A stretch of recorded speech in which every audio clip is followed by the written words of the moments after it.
Welcome back to Modern Buddhist Practice. I'm Dr. Jared Jones, and this new series will be looking at common objections to Buddhist thought and practice that I have encountered over the years, and a number of more sophisticated and kind of interesting challenges to Buddhist thought and practice, as well as hopefully some conversations that I might be able to have with those eventually who have raised these objections that I think might be quite rewarding. So today in particular, I'm going to be covering an objection raised by Gavin Ortlund. He's a PhD from Fuller Theological Seminary, and he's a senior pastor at First Baptist Church of Ojai.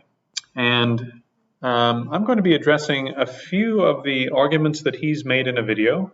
He made this video about 3 years ago, and I thought it was interesting because, you know, I've been a Buddhist 20 years. I have a PhD in Buddhism, a master's degree in Buddhism, and I've encountered, I think, just about every common and numerous uncommon objections to Buddhist thought and Buddhist practice over the years. And of course, as a practitioner as well as an academic, I have had to think about these things a great deal and decide, you know, are these critiques actually detrimental to Buddhism, or do they represent a challenge only to certain types of Buddhism, or what? And I came across this video. I thought it'd be a nice place to start because it's a much more sophisticated, nuanced, balanced, and frankly better informed critique of Buddhist thought and practice than I've seen in quite some time. And so I wanted to give Dr. Ortlund a chance to sort of lay out his argument and then respond as we go. And along the way, I'm also going to show you some primary sources just to sort of explore our way through the arguments as he's set them up and laid them out, and to see how well he's actually done in representing Buddhist thought on the one hand, and then on the other to see how well his critique actually performs when you compare it to what it is that various Buddhist schools are putting forward. So without further ado, let's get started.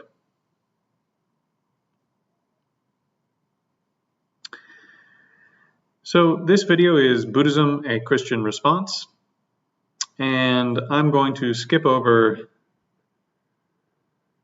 his introduction. The essence of his teaching we'll get right can be boiled down to what are called the Four Noble Truths, okay? Number one is that life is suffering, and that doesn't mean that there's no happiness of any kind in life. It means that everything in life is characterized by impermanence and therefore suffering. Number two is that the cause of suffering is desire, or this sense of grasping or craving, this sense of clinging to what is not. Sometimes it's parsed as an attachment to what is worldly or transient. Number three is that enlightenment, sometimes called nirvana, is the cessation of suffering. And this happens when we see the truth, which is that this craving and this kind of restless desire that we have, that needs to be quenched. That means that needs to be quieted. And that happens when we see the truth, which is that we are not differentiated from the world around us. One person said enlightenment is when you can experience all things without having a sense of independence from them. Now, I'll come back to that point in just a second.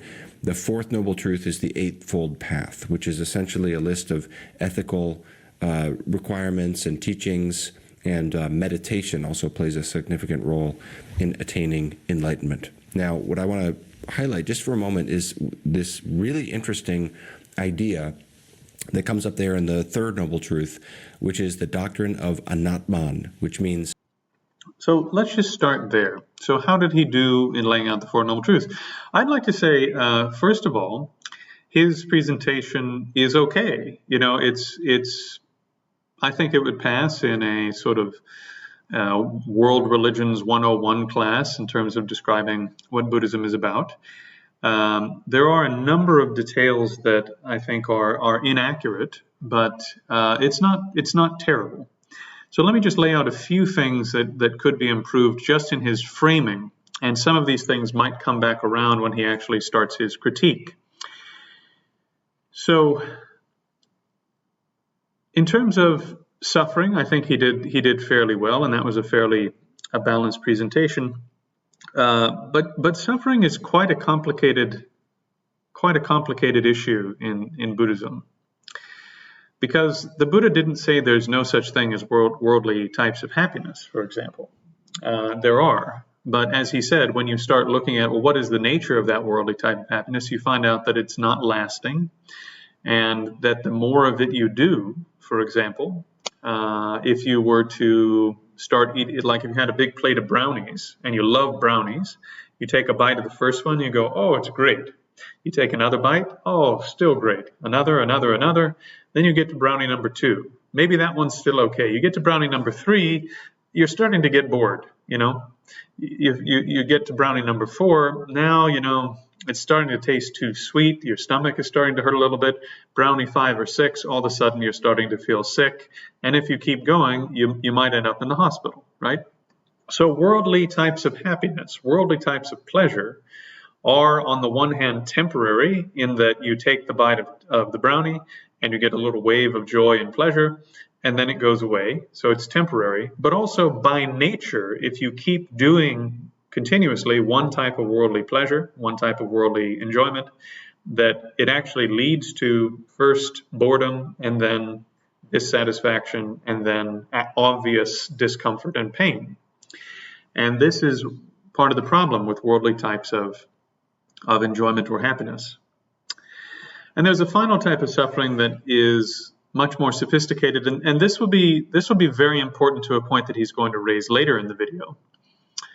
The third type of suffering is all-pervasive compounded suffering. So all-pervasive compounded suffering means that we exist within a type of physical, cosmological, metaphysical circumstance in which, by nature, we can experience suffering.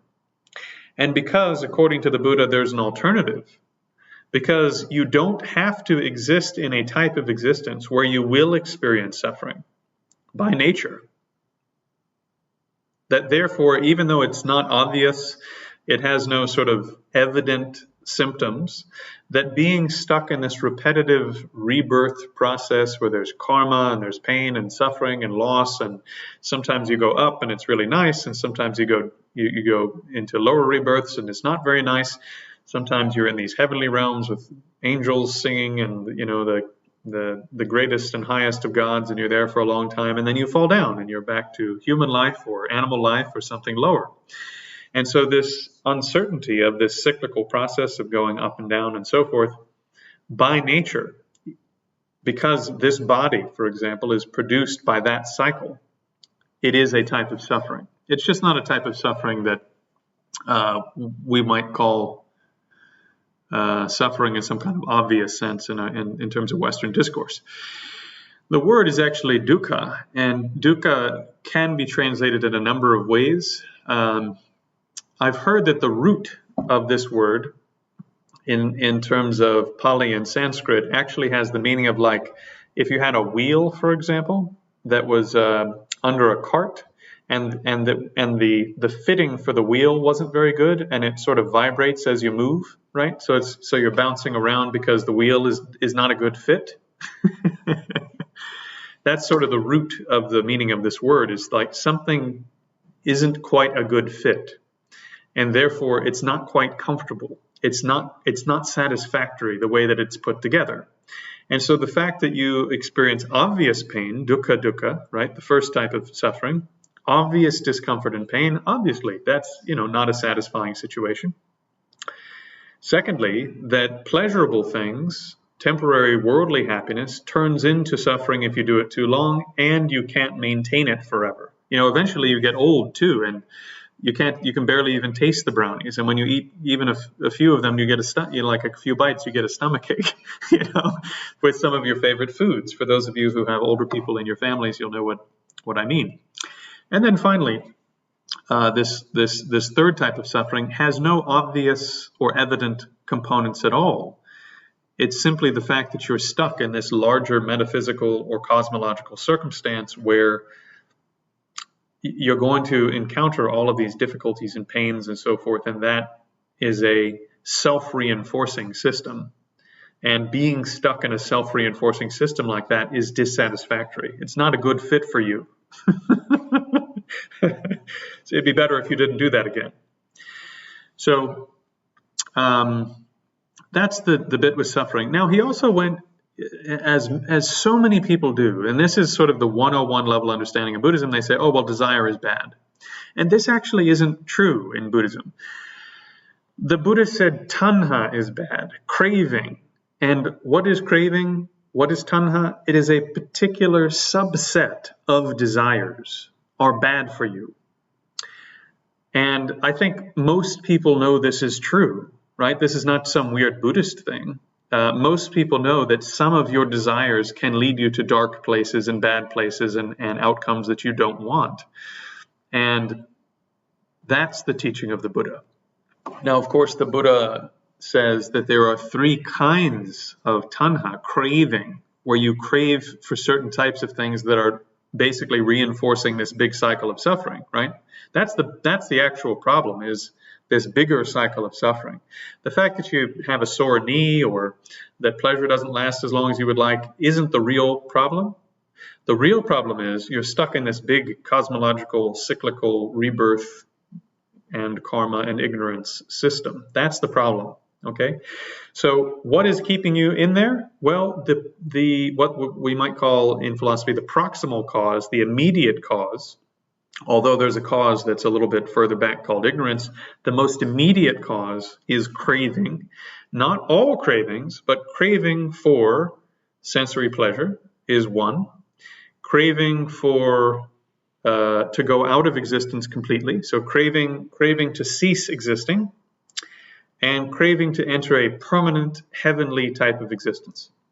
The reason these keep you stuck is that if you're just chasing the pleasure of the senses, you're going to engage in non-virtues. You will not overcome the cause of suffering if all you do is chase pleasures around, and so therefore it reinforces the cycle. If you're trying to cause yourself to cease to exist, which is the goal of some meditative systems, since that's impossible, it can't lead you out of the system, right? There are, according to Buddhism, certain very subtle types of meditation where you generate an internal experience where it seems like you don't exist at all. And this is called the jhana of nothingness. But that concentration and resting in that concentration for very long periods of time doesn't free you from suffering. It just temporarily relieves your suffering for a long period of time. And then third, permanent heavenly types of existence. So, to in fairness, return the challenge which he is about to level against Buddhism, we would say if you're seeking to take rebirth in a heavenly realm, and you think that heavenly realm will be a permanent place of bliss, even increasing bliss, as he will argue as the video goes on, since that's not possible, believing that and chasing that into heavenly realm types of existence, which, by the way, are real things. Right? According to Buddhism, there are heavens. And probably if you're ethical and generous and you're trying to live a good life and treating the people around you well, and if you have faith in beings in the upper realms who have great power and virtue and so forth, according to the Buddha, you can be born, for example, in the realm of Brahma by doing certain, which shares a lot of features in common when you actually look at the details, shares a lot of features in common with the Abrahamic deity, at least in the Buddhist conception of Brahma. So you can do this, but the trouble is it's a temporary rebirth. And just to very briefly comment on that before we move on, well, maybe not. Maybe we'll move on from there. And then nirvana, of course, is quite often characterized as the desire to go out of existence, right? To cease your existence. But that's not the meaning, and I don't think he made that argument just now. And then finally, he says that the remainder is simply an ethical picture that includes meditation. And I think that's inadequate to describe the Eightfold Path, but he's not really critiquing that in this video. And so I don't want to take us too far afield, but we could address that at another time. No self, okay? And I'll never forget, as a college student, finding this such an interesting way of responding to the fundamental challenges of the world. It's just so interesting. But basically, to boil it all down, and I'm not an expert on Buddhism, so this is my, just from my personal study when I was in college, and since then, just finding it interesting. So someone could probably nuance this in various ways. But the basic idea is there's no permanent ego or self or soul to a human being. We're simply a stream of consciousness. Like a river is always moving, a candle is always flickering, and so forth with us. There's nothing permanent. And so the Buddha taught that we shouldn't go around saying, I am not a self, any more than we say, I am a self, because he said trees don't go around saying, I am not a self. He says, so you get this sense of kind of selfhood is an illusion, and we need to detach from that. And that's how we fundamentally solve this problem of suffering. Now, if you watched my video on existential... Right. So I think he is, again, doing a much better job than a number of presenters I've seen, especially theologians, on this issue. But I don't want you to just take my word for it. Down below in the description, I'm going to include a few links where you can see this for yourself, so you know it's not just me saying so. But first of all, I've studied Buddhist primary sources for 2 decades. I have a PhD in this area. I've looked at these things in great detail, and I have never seen any quote ever where the Buddha said, trees don't say they don't have a self, so why would you? That I don't think that was ever said. What the Buddha did say is that not that we have no self whatsoever, and this is really poorly understood even in Buddhist circles, especially in sort of online Buddhist everyday debates kinds of settings. The Buddha didn't actually say you don't have a self. What he said is you don't have an Atman.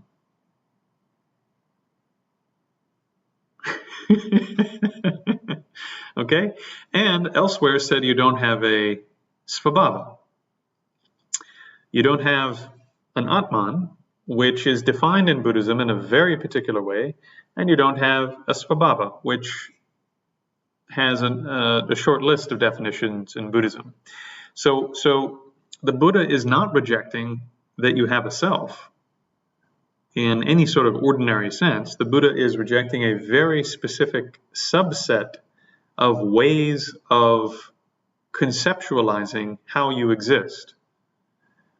And so this gets confusing when you read some of the sources, because it seems like in translation, the Buddha is saying, well, you don't have a self in your eyes, you don't have a self in your nose, in your ears, in your tongue, in your body, in your mind.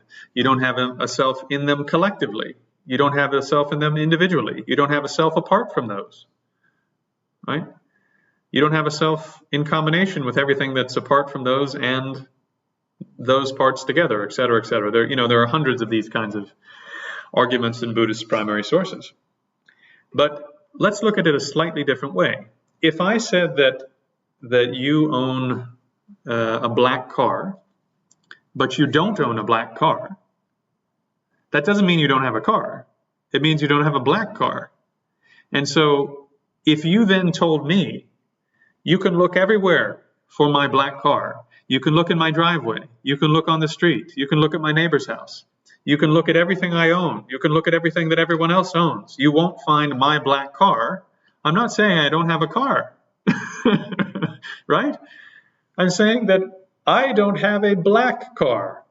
So it doesn't matter where you look and in what combination you put these parts together or you take them apart, you're not going to find my black car.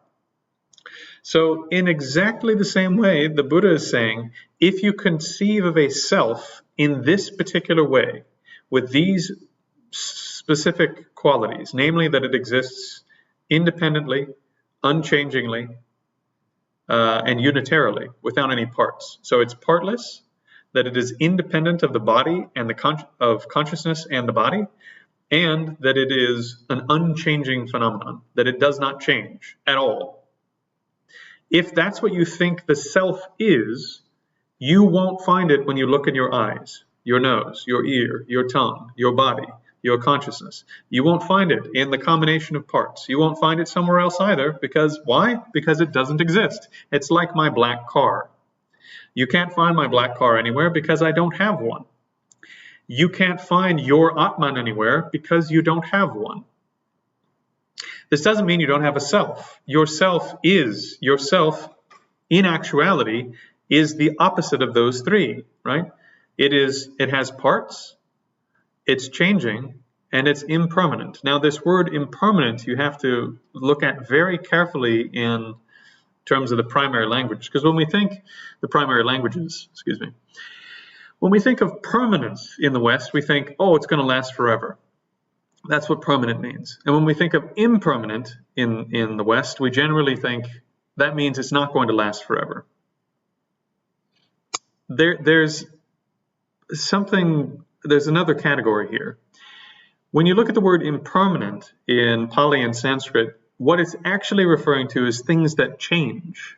And the reason for that is that philosophically, Buddhism says that things that change and things that are impermanent are coextensive categories. You can use the same word when talking about either one of these things because they are the same category. If something changes, you will find that it also is capable of interacting with other things, and that eventually it goes out of existence, at least in the form that it's in. So what he was discussing there in terms of a stream of consciousness is correct, but what we would normally say is a mind stream. And I can't remember the Pali or Sanskrit term, but it literally means mind stream. And the reason for this is, if you look at a stream, what you find is that all of the components in the stream are constantly changing, and yet the stream is still there. There's a stream, it's just not one thing. It's not one unchanging thing with no parts. The stream is this constantly changing thing with a bunch of parts. And so you also, and your consciousness, and the thing that carries on from lifetime to lifetime is exactly like that. It is a phenomenon that has a bunch of parts that's constantly changing.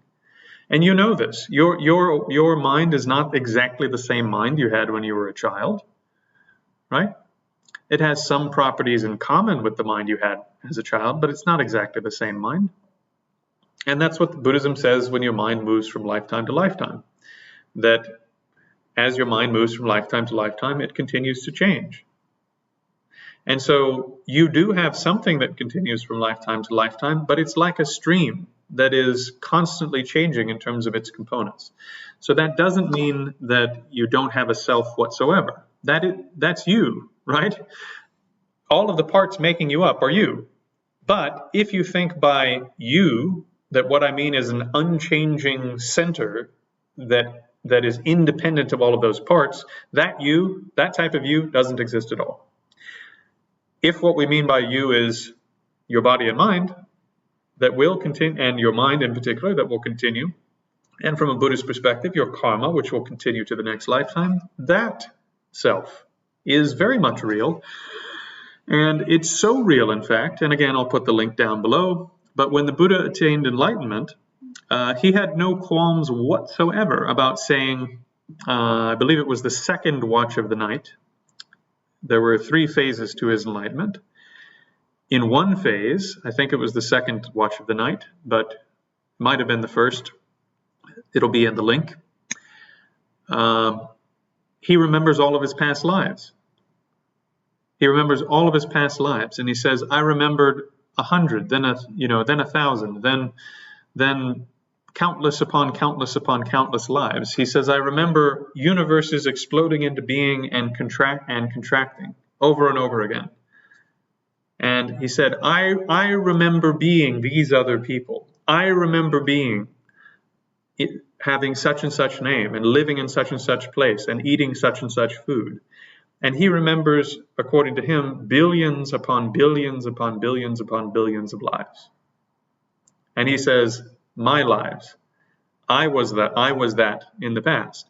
So the Buddha has no qualms whatsoever about saying, yes, there's a you and there's a self and there's a person, and all of those categories basically extend over your entire continuum as a being. What he's saying isn't there is the black car.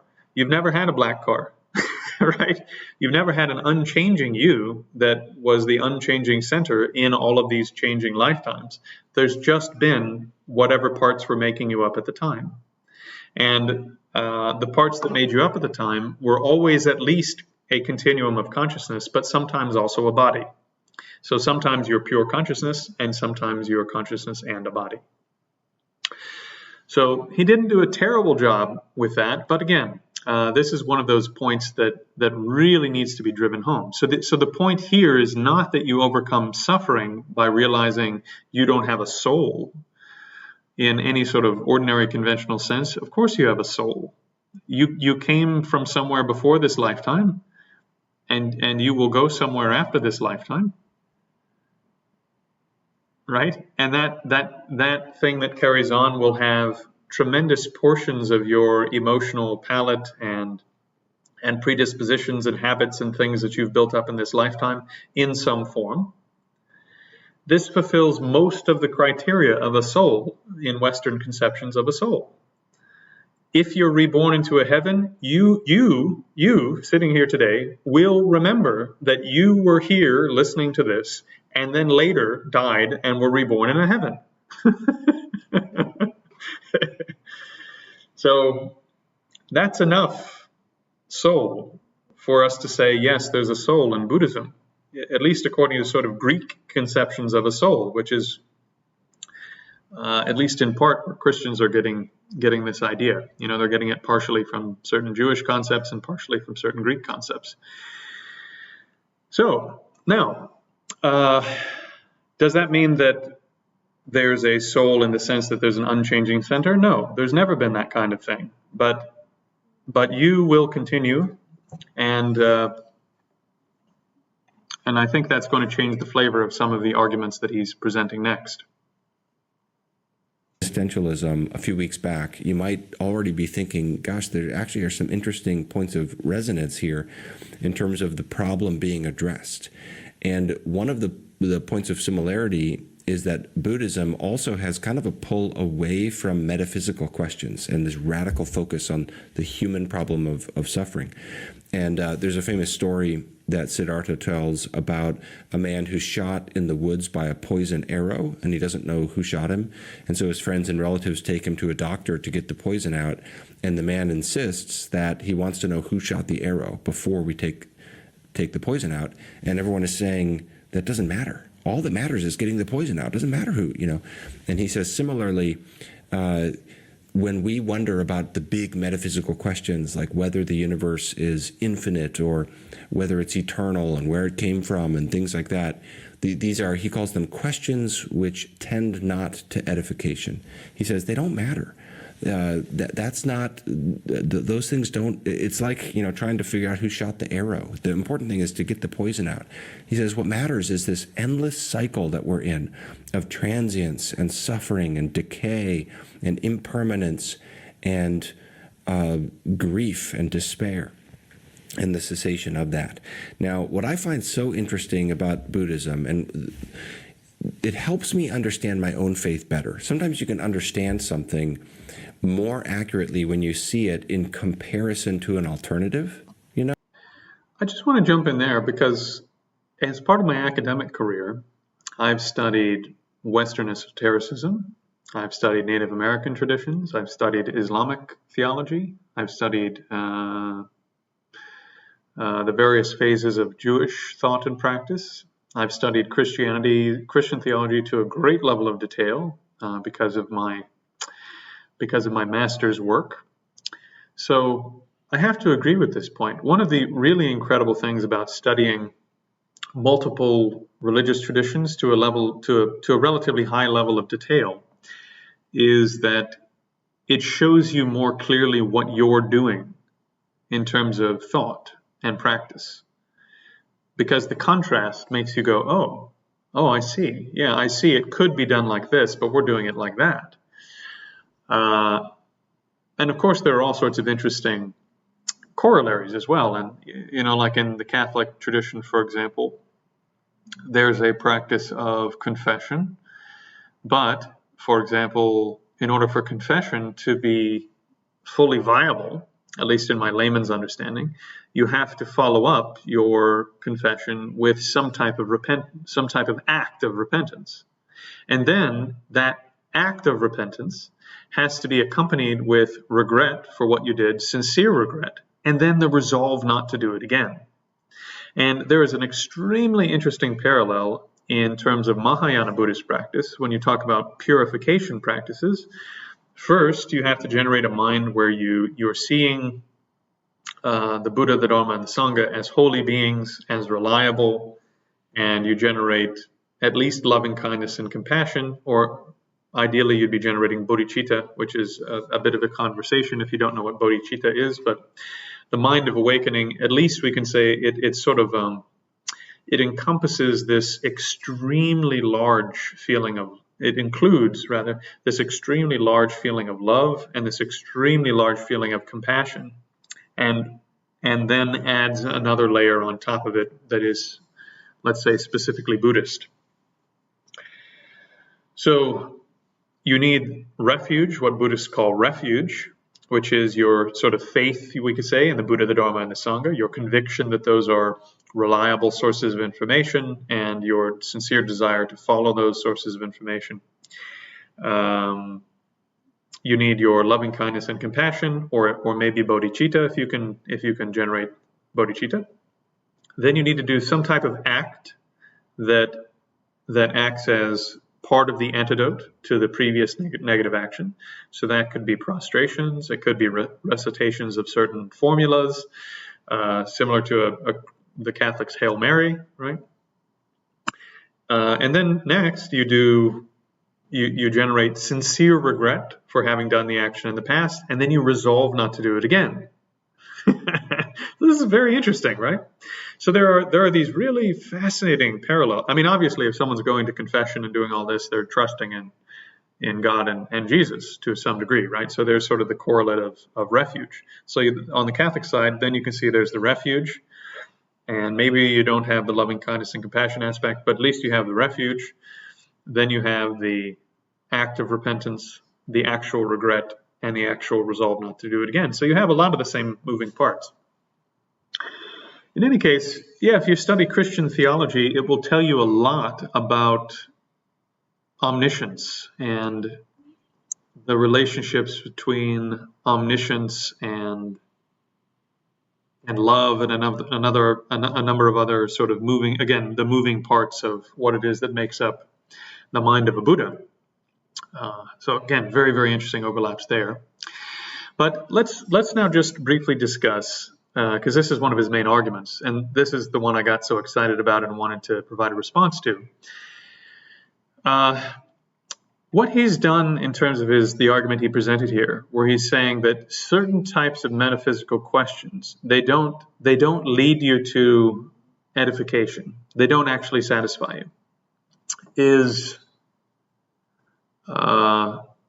first of all, a little bit inaccurate in the way that he's framed things here. It's really important to think. Christian theologians are trained in historical critical methods quite often. They're trained in not cherry-picking their own texts. They're trained in trying to get the best generalized understanding they can, so that they can understand, okay, this piece I can't just understand like as a piece floating around in space. I have to insert it into the whole general picture and explain it from here. And the reason I find this argument that he's about to explain in more detail so interesting is that it's actually one that Buddhists run into also, where they go, well, why do we really need to talk about rebirth, and why do we really need to talk about the cosmology of Buddhism and the realms of rebirth and all of these issues, when the Buddha said it's like an arrow and you're sitting around debating, what kind of wood did they use, and was it what kind of tip did they put on the arrow, and who shot it, and all these, why are you debating all those questions when you're dying of poison? Well, I mean, the fact of the matter is, the Buddha taught different things to different people. And so you have to look at not just a single teaching the Buddha gave and go, oh, this is what Buddhism says about this. You have to look at, in the context of 40-something years of teaching, where does this teaching fit into the larger picture? And this is an extremely important thing to do, not just in Christian theology, but in Buddhist philosophy and practice. So where does this teaching on don't spend too much time pondering on metaphysical questions fit into the larger picture? Where does that fit? Well, the Buddha actually taught that there are 62 different wrong views. So a drishti, a view, is a formal philosophical system of thought in which you have come to various types of conclusions. And those conclusions could be based upon, in term Buddhist sort of parlance, you would say, well, maybe you have an incomplete experience, or you have used speculative reasoning not connected to direct experience to come to that conclusion, and that's how you arrived there. In other words, we arrive at wrong views when we have incomplete information. So either we have had some type of extraordinary experience, for example, there are a huge number of people that have near-death experiences, or they have dreams, or they have out-of-body experiences, or they have visionary experiences, you name it, where the content of that experience causes them to change whatever it was they believed. Maybe they were an atheist, and then they become a Hindu. Or maybe they were a Muslim, and then they become Christian. Or maybe they were Christian, and then they become Buddhist, right? So that people have these sort of one-off experiences that actually, when you look at them closely, they don't give you enough information about the whole system. Again, it's like cherry-picking a piece out of the system. They don't give you enough about the entire picture of what's actually happening to us as beings in a bigger, sort of broader metaphysical, cosmological picture. They don't tell us actually what's happening in that broader picture. We just get one little slice. And then from that slice, we say, well, it seems like I shouldn't be Muslim anymore, I should be Hindu. And the information you have about the whole system you're in is not complete based upon getting that one little slice.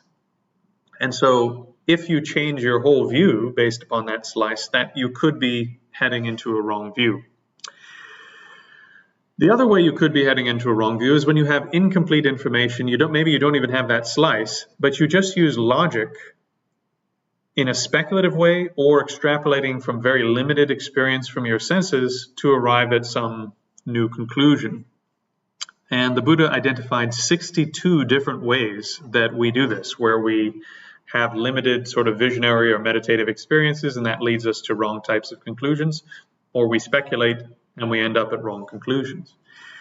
The Buddha himself provides a cosmological picture. So the idea that he says you shouldn't spend too much time thinking about this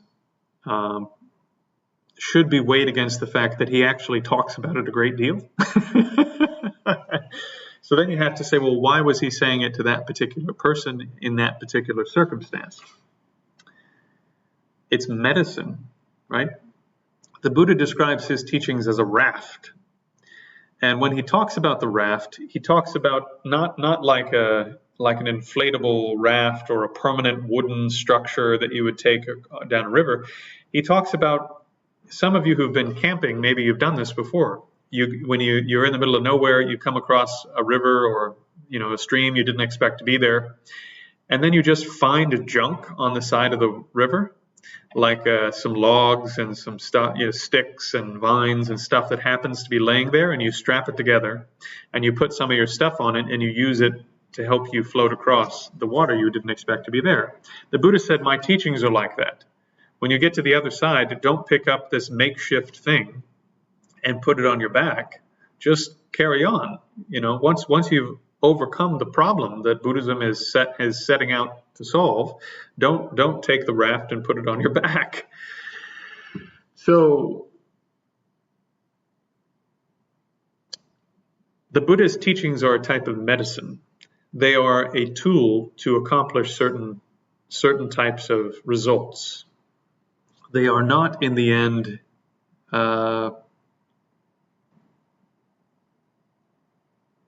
by and large, we can say that they are not in the end meant to be a final description of everything that exists or a solution to every problem that there is. They're meant to be a solution to a very specific subset of problems that we have. And in solving those key issues, according to the Buddha, we will then solve all of these other issues in the process. So one doesn't need to go through all of these other sort of avenues you could go down. So, for example, if you train in what the Buddhists call jhana, in single-pointed meditation, you don't have to guess about how the universe was prior to coming into existence.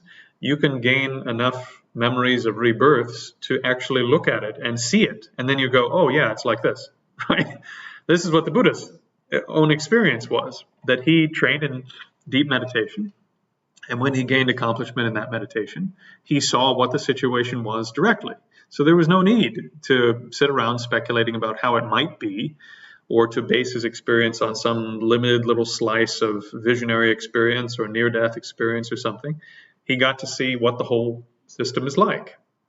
So either through training in meditation and getting to a certain level of experience, or going the full distance, you will eventually answer these questions along the way. So there are a couple different angles you can take, right? Some of the people in the Buddhist culture were like professional philosophers. And so for those people who were only interested in philosophy and coming to like these crispy kind of philosophical conclusions without actually doing any of the practices that lead to the type of release that they want, he says, don't spend too much time thinking about that. You need to do some of these practices that actually lead to direct knowledge and lead to the type of internal life that you want, right? Because what you're doing now, which is only speculating about these things using logic, won't lead to the outcomes that you want. So this is, I think, the only conclusion we can come to in reading this type of passage in light of the Buddha's very elaborate description of wrong types of cosmological views and the fact that he put forward his own cosmology, and that he claims all of us can experience that cosmology for ourselves if we put in the work that he describes in the Eightfold Path and in other places like the Bodhisattva's Six Perfections and the Tantric Paths and Grounds, for example. So this I'm spending so much time on, of course, because he's going to really lean heavily into this particular idea when he gets into his main argument, which, again, it's a very sophisticated, very interesting way that he's laid it out. But in the end, because I think he's sort of cherry-picked this out of the larger context in which the Buddha talks a huge, absurd amount about cosmology, that it falls a little flat. So let's take a listen. You set it up against something, you see, oh, that helps me understand it more clearly. I understand Christianity better when I study other religions, like Eastern religions, like Buddhism, and I do so in a spirit of respectfulness toward them. But it is interesting to see the contrasts. Now, what they have in common is both Christianity and Buddhism are addressing this same fundamental human dilemma of the longing in the human heart for happiness and permanence, which is inescapable, and everybody knows that longing. But the reality in our world of impermanence and suffering, and this fundamental sense of tension between these two things that arises. So both Christianity and Buddhism are addressing that, but they come up with diametrically opposite answers. So Buddhism cuts the tension by taking away the desire through nirvana, through enlightenment. Christianity takes away the tension by taking away the impediments to the fulfillment of that desire, ultimately through heaven. So it's like you've got nirvana versus the beatific vision. You know, both of these systems are trying to take away the tension between the sort of longing in the human heart for more than what this world will ever give you. And one of them is doing so by taking away, it's like, you know, one of them takes away the hunger, the other gives you food. That's a way you could put it into a metaphor. So the way that Christianity addresses this is by the doctrine of the incarnation, first and foremost, which is the claim that God became a man. What that means is the permanent and the impermanent have become interwoven and interconnected. So let's take a look at this idea. He says the way these two ideas are opposed is that one of them solves the longing that we have for a permanent happiness by actually providing it, and the other solves the longing for permanent happiness we have by getting rid of the desire. In other words, in Christianity, you go to heaven forever. And in Buddhism, you simply get rid of the desire to be happy, and then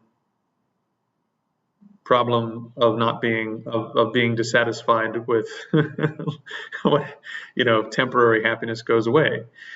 So I think this is a false dichotomy. And again, this is one of the more sophisticated critiques that I've seen of these ideas, which is why I wanted to respond to it. I think it's quite interesting. It's new and it's exciting in the sense that most people who aren't Buddhist, and frankly, quite a few Buddhists, never really get this far with these ideas. So we've already gotten into pretty interesting territory. I hope you'll agree. But let's back up.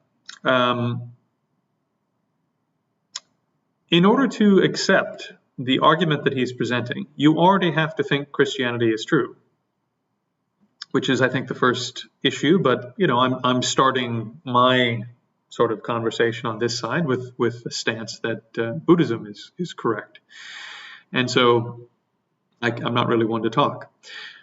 On the other hand, what he's saying is that, well, if you go to heaven, then you have the permanent happiness that you have been longing for in this life and unable to get, and therefore it's been fulfilled. But from a Buddhist standpoint, if you go to heaven, you'll be there a very long time, and then eventually you burn up your good karma and you're going to fall back down to the human realm, probably lower than that because you've burned up a great deal of your good karma. And the other thing is, when you die as a deity, unless you have a good sort of continuity of memories from past lives and you've been doing practice for a while and you know that you're not going to be a deity forever and a number of other things, usually your mind is quite disturbed.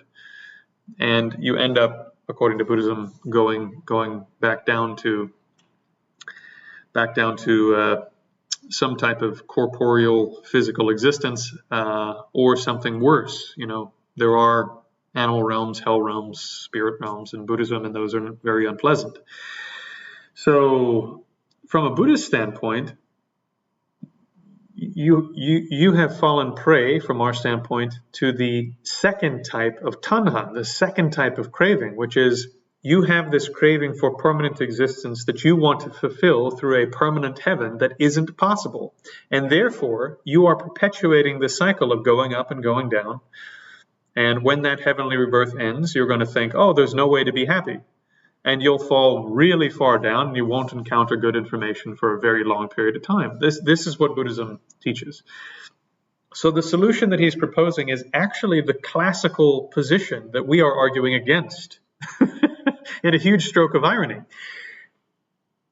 In a huge stroke of irony, our position is the one that he is putting forward. Our position is nirvana. The reason it's permanent, and here's the magical thing, okay? Rather than simply presenting this as Buddhists say this, Christians say that, we're right, they're wrong. The reason that Buddhists say heavenly rebirths are temporary is that anything that is changing came from causes. Causal things always run their course and then cease to exist. A caused thing cannot itself be unchanging and eternal. And this is something that I think a lot of classically trained theologians would agree on, but then they are simply going to invoke, well, through the power of God, we simply are going to become eternal, or our souls are already eternal because they were created eternal, or, something like this. But again, from a Buddhist standpoint, if you look into your own mind, you don't find something eternal inside. If you spend many weeks, months, years actually looking at the components that make up what you are, you don't find something like that in there.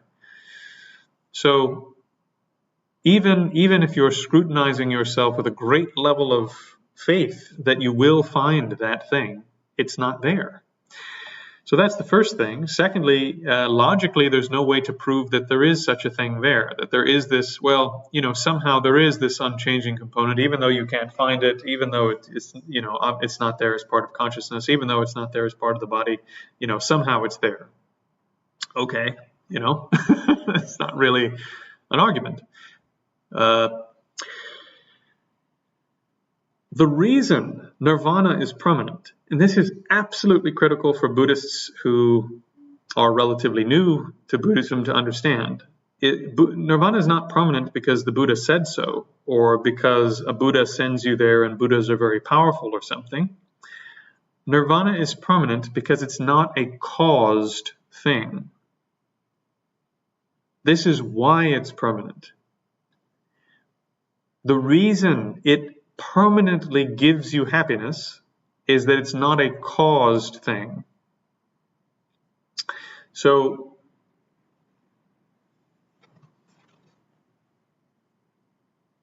if you look at a candle flame, for example, in order for the flame to go out, right? You've lit the candle. Now, for the flame to go out requires conditions. Maybe you need to blow on the candle, or maybe the candle needs to burn down until there's no more candle left and the candle goes out. But that you need some type of conditions, whether you've run out of resources or you apply some external force to blow the candle out, right?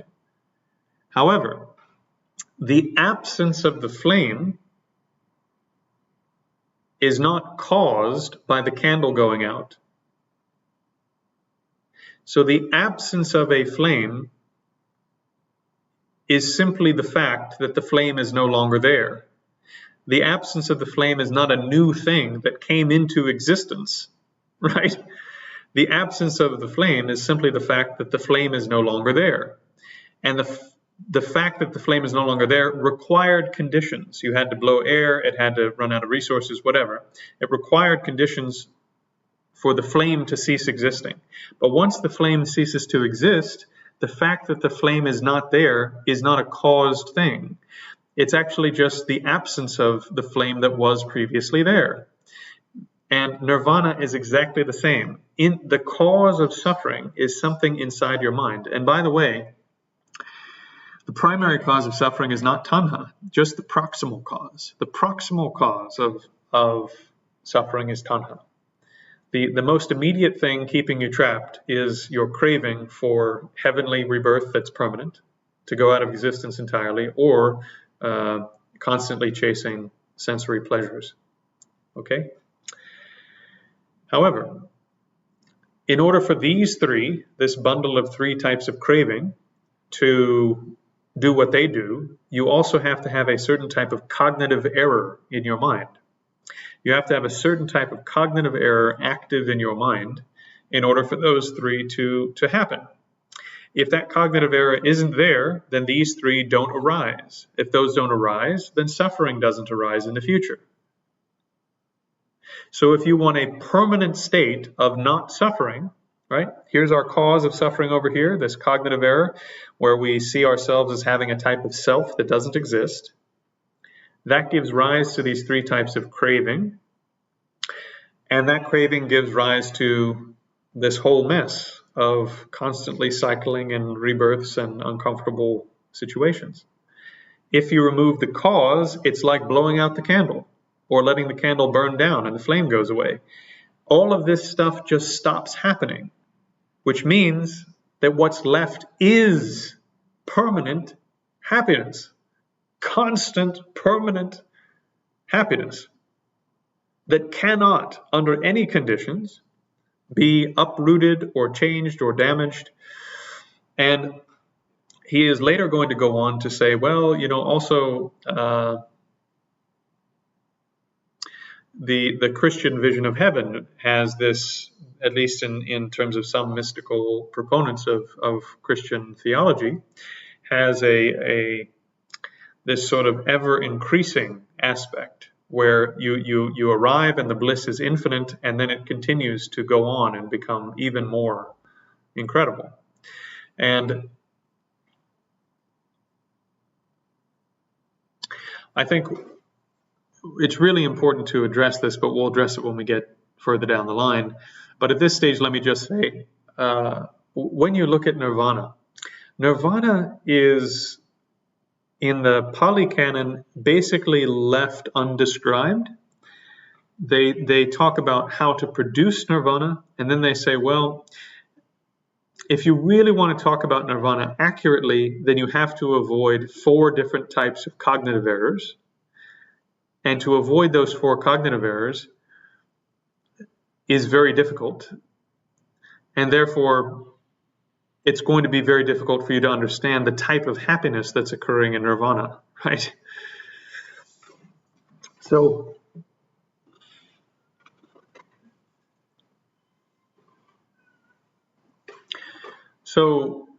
the bliss of nirvana is eternal, unchanging, incredible.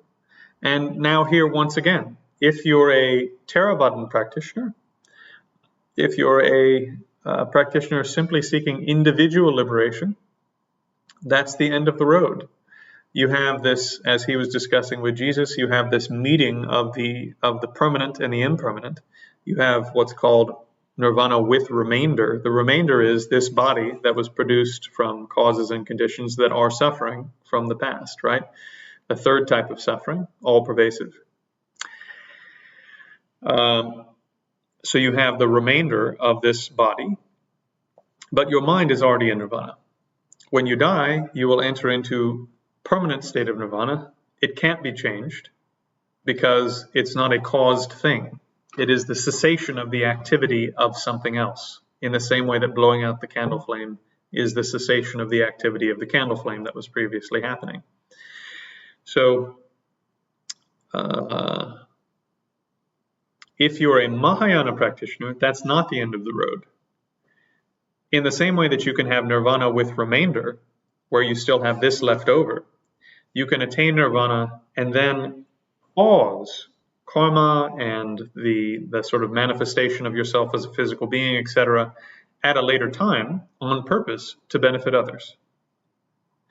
So in a sense, you can think about this, if you're on the Christian side, it's a bit like the incarnation idea, where the eternal, unchanging principle, right, the fundamental, creative, eternal principle. Because when you attain nirvana, you're also accessing the fundamental nature of consciousness, which is the thing that allows karma to cause entire universes to come into existence, right? So this is the fundamental creative power of the universe that you're ultimately coming in contact with, that is currently being covered up by your negative emotions, what Christians might call sinful thoughts and behaviors, and you're uprooting this sinful, this sort of negative, what we would just call negative emotions and so forth. So this has been completely uprooted. You've finally made contact with the fundamental creative entity of your being that allows entire universes to come into existence. And now, from that being, completely absent of suffering, you can then create as many forms as are beneficial for the sake of other beings. So in the same way that you have 5 fingers and it's no problem to move each finger individually, and if you've played musical instruments, you can do very sophisticated things. In the same way you can move each digit individually and it's not a big deal. When you attain certain levels of capability, you can then produce additional forms, additional bodies, additional things in which your consciousness is able to inhabit and manipulate and so forth. And you do that without suffering on your part at all. And you carry on in an unbelievable state of constantly iterating bliss and perfection for yourself to benefit other beings. So far from being the sort of stale thing of like, oh, well, we're just, life really sucks, but we're just going to stop wanting it to not suck. As if that solves the problem. This couldn't be further from that kind of characterization. So in response, to just summarize again, I would say, from a Buddhist standpoint, Christian heaven won't be permanent. So it's not a permanent solution to your problem. Even if the bliss and joy you have there is incredible, and even if it gets better and better as you stay there longer and longer, eventually it ends from a Buddhist standpoint, and therefore it's not a permanent solution to your issues and your merit, your good karma that you've worked so hard to build up in this lifetime and past lifetimes would be better spent. If your good karma is like a currency, it would be a better spend, a better investment to put it into doing the work that leads to a permanent outcome. How do you know the outcome's permanent? Because it's a cessation. You're not just causing more stuff. It's a cessation of the previous problems that you can investigate for yourself right now.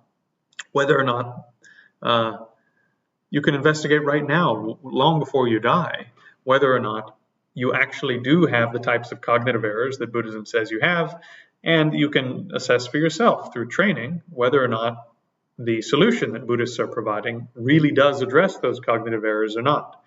And I can tell you from my experience, humble as it might be, that yes, if you do the work, the solutions provided by Buddhism do produce the results that Buddhism promises. The incarnation, when God became a man, was as significant a turning point as is the first moment of creation.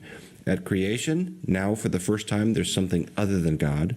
At the incarnation, God and the thing that's other than him, creation, now become united in a sense.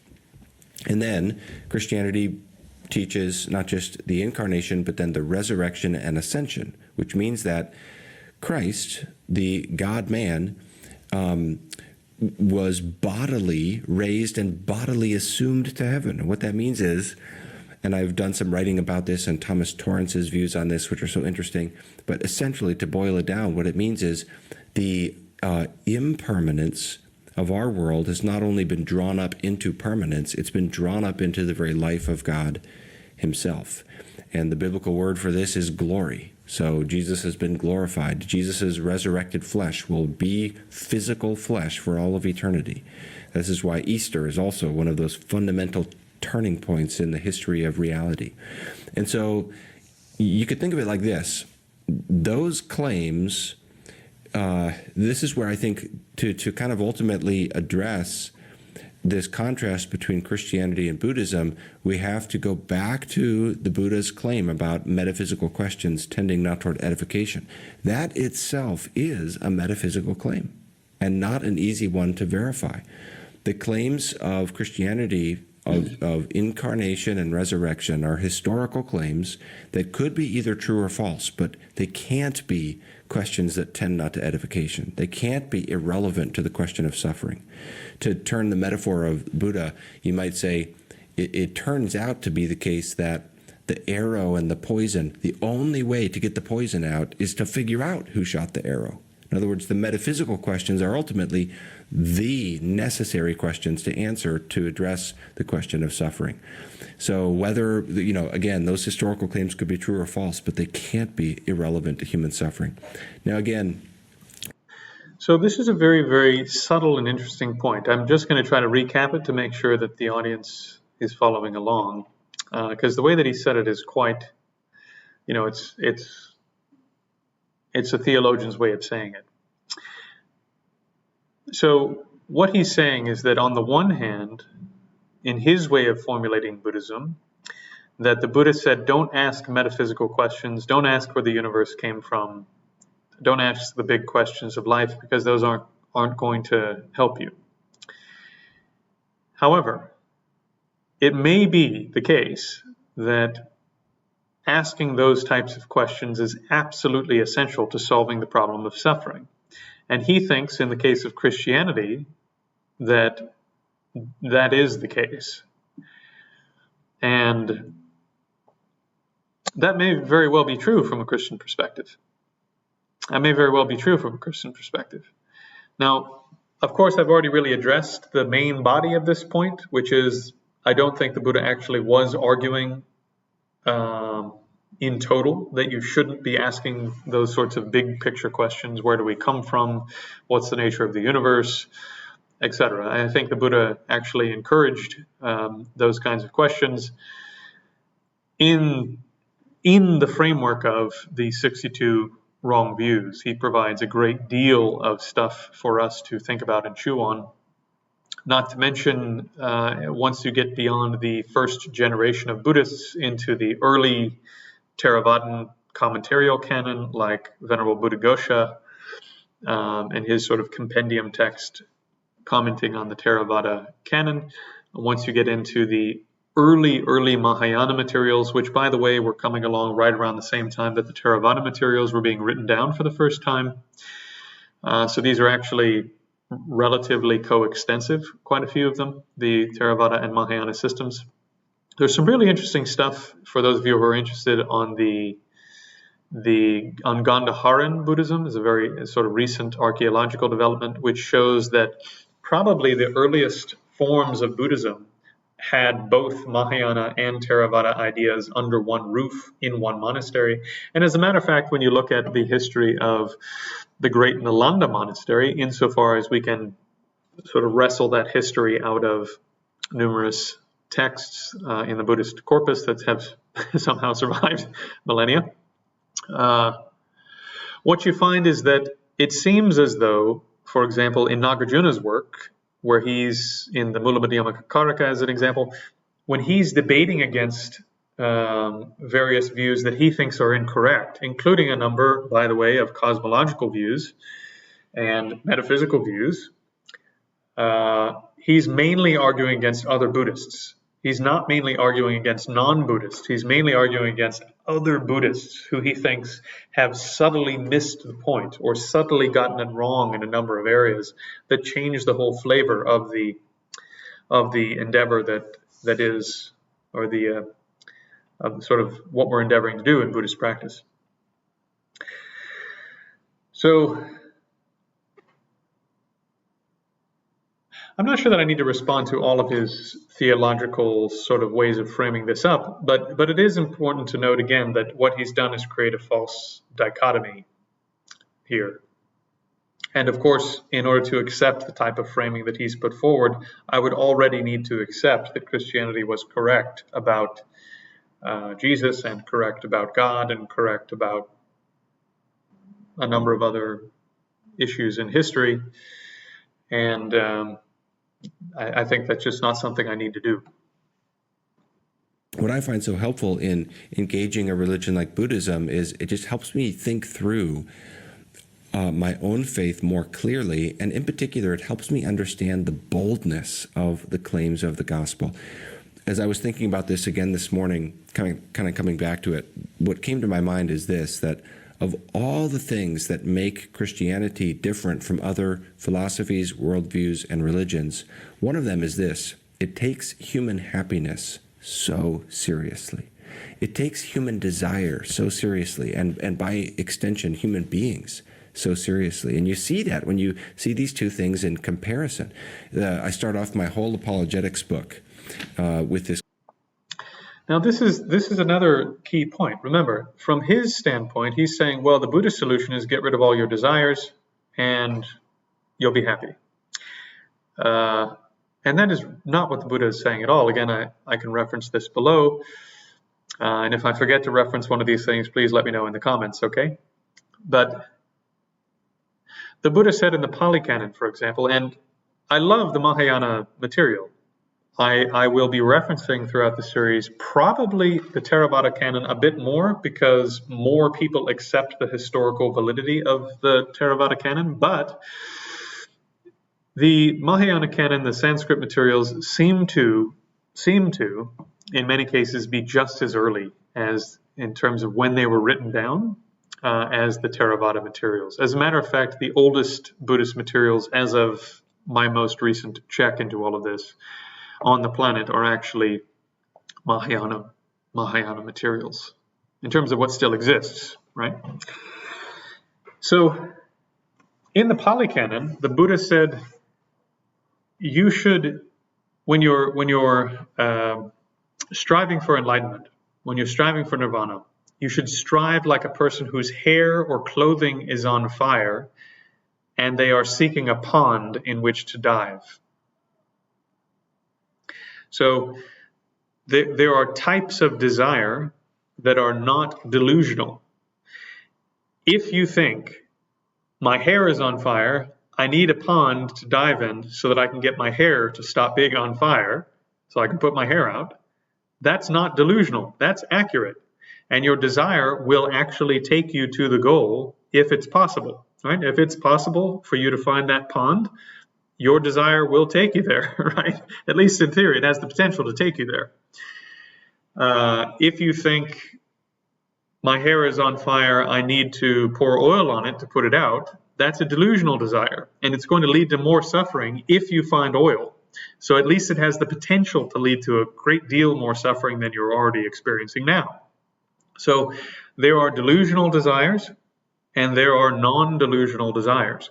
So in the case of Buddhist practice, the Buddha said, when you're striving for nirvana, which is something that can actually be attained and will actually fulfill your desire for happiness and actually will remove your suffering, right?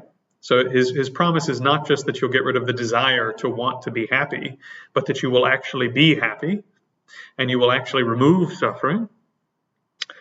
That your desire for that outcome should be as passionate, as intense as a person whose hair or clothing is on fire is seeking a pond in which to dive, which is like absolutely every cell of their being is involved in that pursuit, right? So, again, I mean, how seriously is that taking human desire? The other thing is the Buddha didn't just teach monks and nuns, and he didn't just teach people how to attain nirvana. This is, again, something that's not very much talked about in the West. And of course, if you haven't studied this at any great depth, you wouldn't know this. But the Buddha also gave marriage advice. He taught husbands and wives how to be better husbands and wives. He gave financial advice. He taught merchants how to be better bosses. He taught employees how to be better employees. He taught kings how to run their kingdoms in ways that would reduce the number of people they had to kill as part of criminal proceedings. He took ordinary life very seriously. Matter of fact, there's a very funny, kind of a funny Pali Sutta where one king had an audience with the Buddha, and this king was quite overweight. And the Buddha just pointed out to him, look, you're very uncomfortable because you've been overeating. And if you keep overeating this way, I can't remember exactly what he said, but, probably something like your life is going to be shorter and on all of this. And so the Buddha said, here, what I would recommend is you reduce the number of meals you're eating per day. And basically you do intermittent fasting is basically what he recommends. And then a few months goes by and the Buddha comes back and this king is in much better health. And this king, he said, is stroking his arms, like people do. They look in the mirror and they're like, oh yeah, I'm looking great, man. The Buddha said, in the sutta, it says that's what the king was doing, was like admiring what good shape he had gotten into. And then the Buddha taught him about the ultimate pursuit of happiness through further training, right? And the king said, I praise you, to paraphrase, I praise you, dear Buddha, who takes care of both my temporary and my ultimate happiness. So the Buddha was not at all discouraging of people who are not like if you're going to live in the woods, you need different advice than if you're going to live in the city. And the Buddha taught both. And when he's talking to people that are living in the city and living conventional, ordinary lives, he gives them very, very practical, sensible advice on how to live their lives. And that includes how to manage their desires.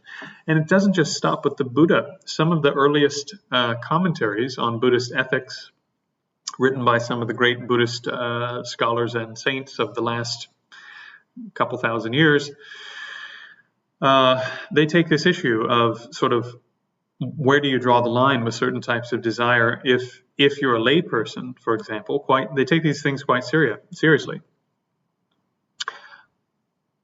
I think it was Ashvaghosha, Venerable Ashvaghosha, who wrote a commentary on the five vows, for example. And when he was talking about lay people and their sexuality, he said a layperson, as long as they don't, if you don't engage in sexuality in front of monks and nuns, and you don't do it at like temples and so forth, and as long as you sort of keep it to the right times of day so that you're not just doing it all day, that you can have intercourse up to 5 times a night, and that wouldn't be a transgression of your sexual ethics. With the utmost respect to Venerable Ashvaghosha, I think even in my prime, that would have been pushing it. So, the Buddha also had a really long treatise on how lay people can enjoy their wealth without any sort of no reserve. No reserve. How could a layperson genuinely enjoy their wealth? He said, well, first you want to make your living ethically, because if you're making your living unethically, you're not going to be happy with that, and you're going to accumulate negative karma. Secondly, you should take care of your family. If you take care of your family, things will go better for you. Then you can buy things that you enjoy. Right? You can get all the stuff you like. And he said you can have the satisfaction that I don't have any debts to anyone. All my debts are paid. You can have the satisfaction that you put in hard work and then you got to have the stuff that you wanted. You can have the satisfaction that you got to take care of friends and family and that they get to have nice things and nice experiences because you worked hard and got the money to do it. And if you're not doing anything unethical to make your money, you don't have to worry about your karmic situation, at least in regards to your work. And then finally, you can use some of your resources to make donations to charitable causes, feeding the poor, clothing the naked, providing medical services to those who need medicine, supporting Buddhist activities in the world, like monks and nuns and monasteries. These things require money to operate. So there is a mischaracterization that's quite common among people in the West, not just this particular theologian, not just Dr. Ortlund, that the Buddha basically was sort of the ultimate renunciate, and anything that was to do with operating your ordinary life in the world was totally outside the Buddha's teachings. And by the way, if you want anything in the world, then that's against the Buddha's teachings. It's just not true. The Buddha's teachings have scope for you as a layperson in particular to have a very, very nice, comfortable, wealthy life with lots of friends, with people that like you. There's a whole Jataka tale about basically how to win friends and influence people.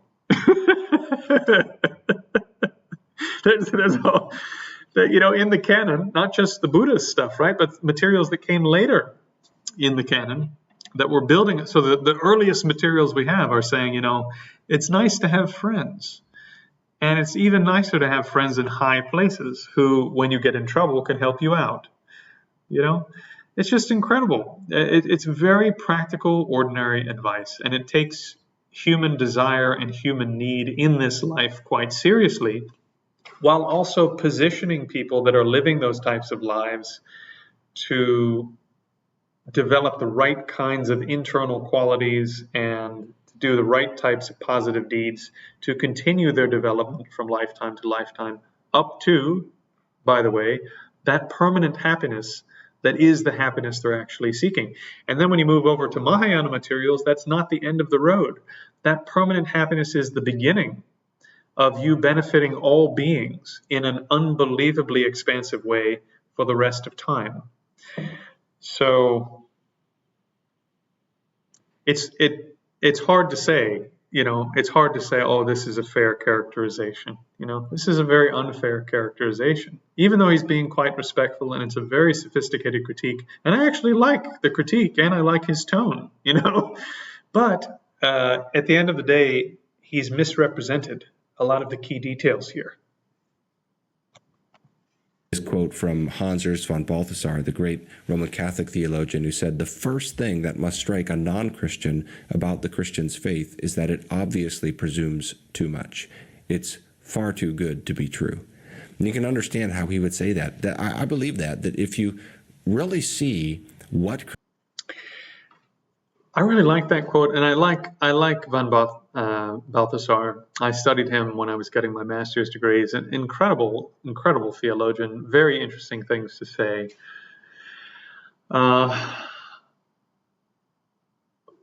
One of the things about Buddhism, I would say, that is actually very similar to Christianity is if you understood what Buddhism is promising, I think in the beginning you would have to go, this is way too good to be true. It's very much like von Balthasar said.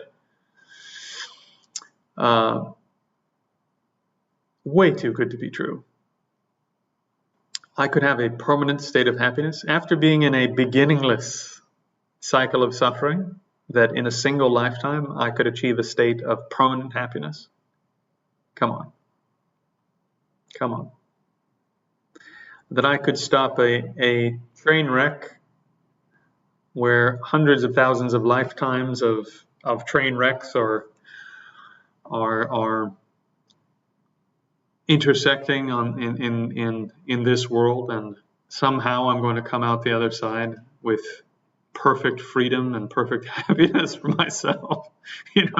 It's a big question. As a matter of fact, even at the Buddha's time, there were, if you look at the 62 wrong views, there were a number of what must have been quite popular philosophies that were basically materialist philosophies, and said, this life is quite difficult, but there's nothing that comes afterwards. The 5 elements that make up the body, basically the physical components that make up the body, they break up, and that's it. You're gone. You're done. So the only thing to do is to seek pleasure.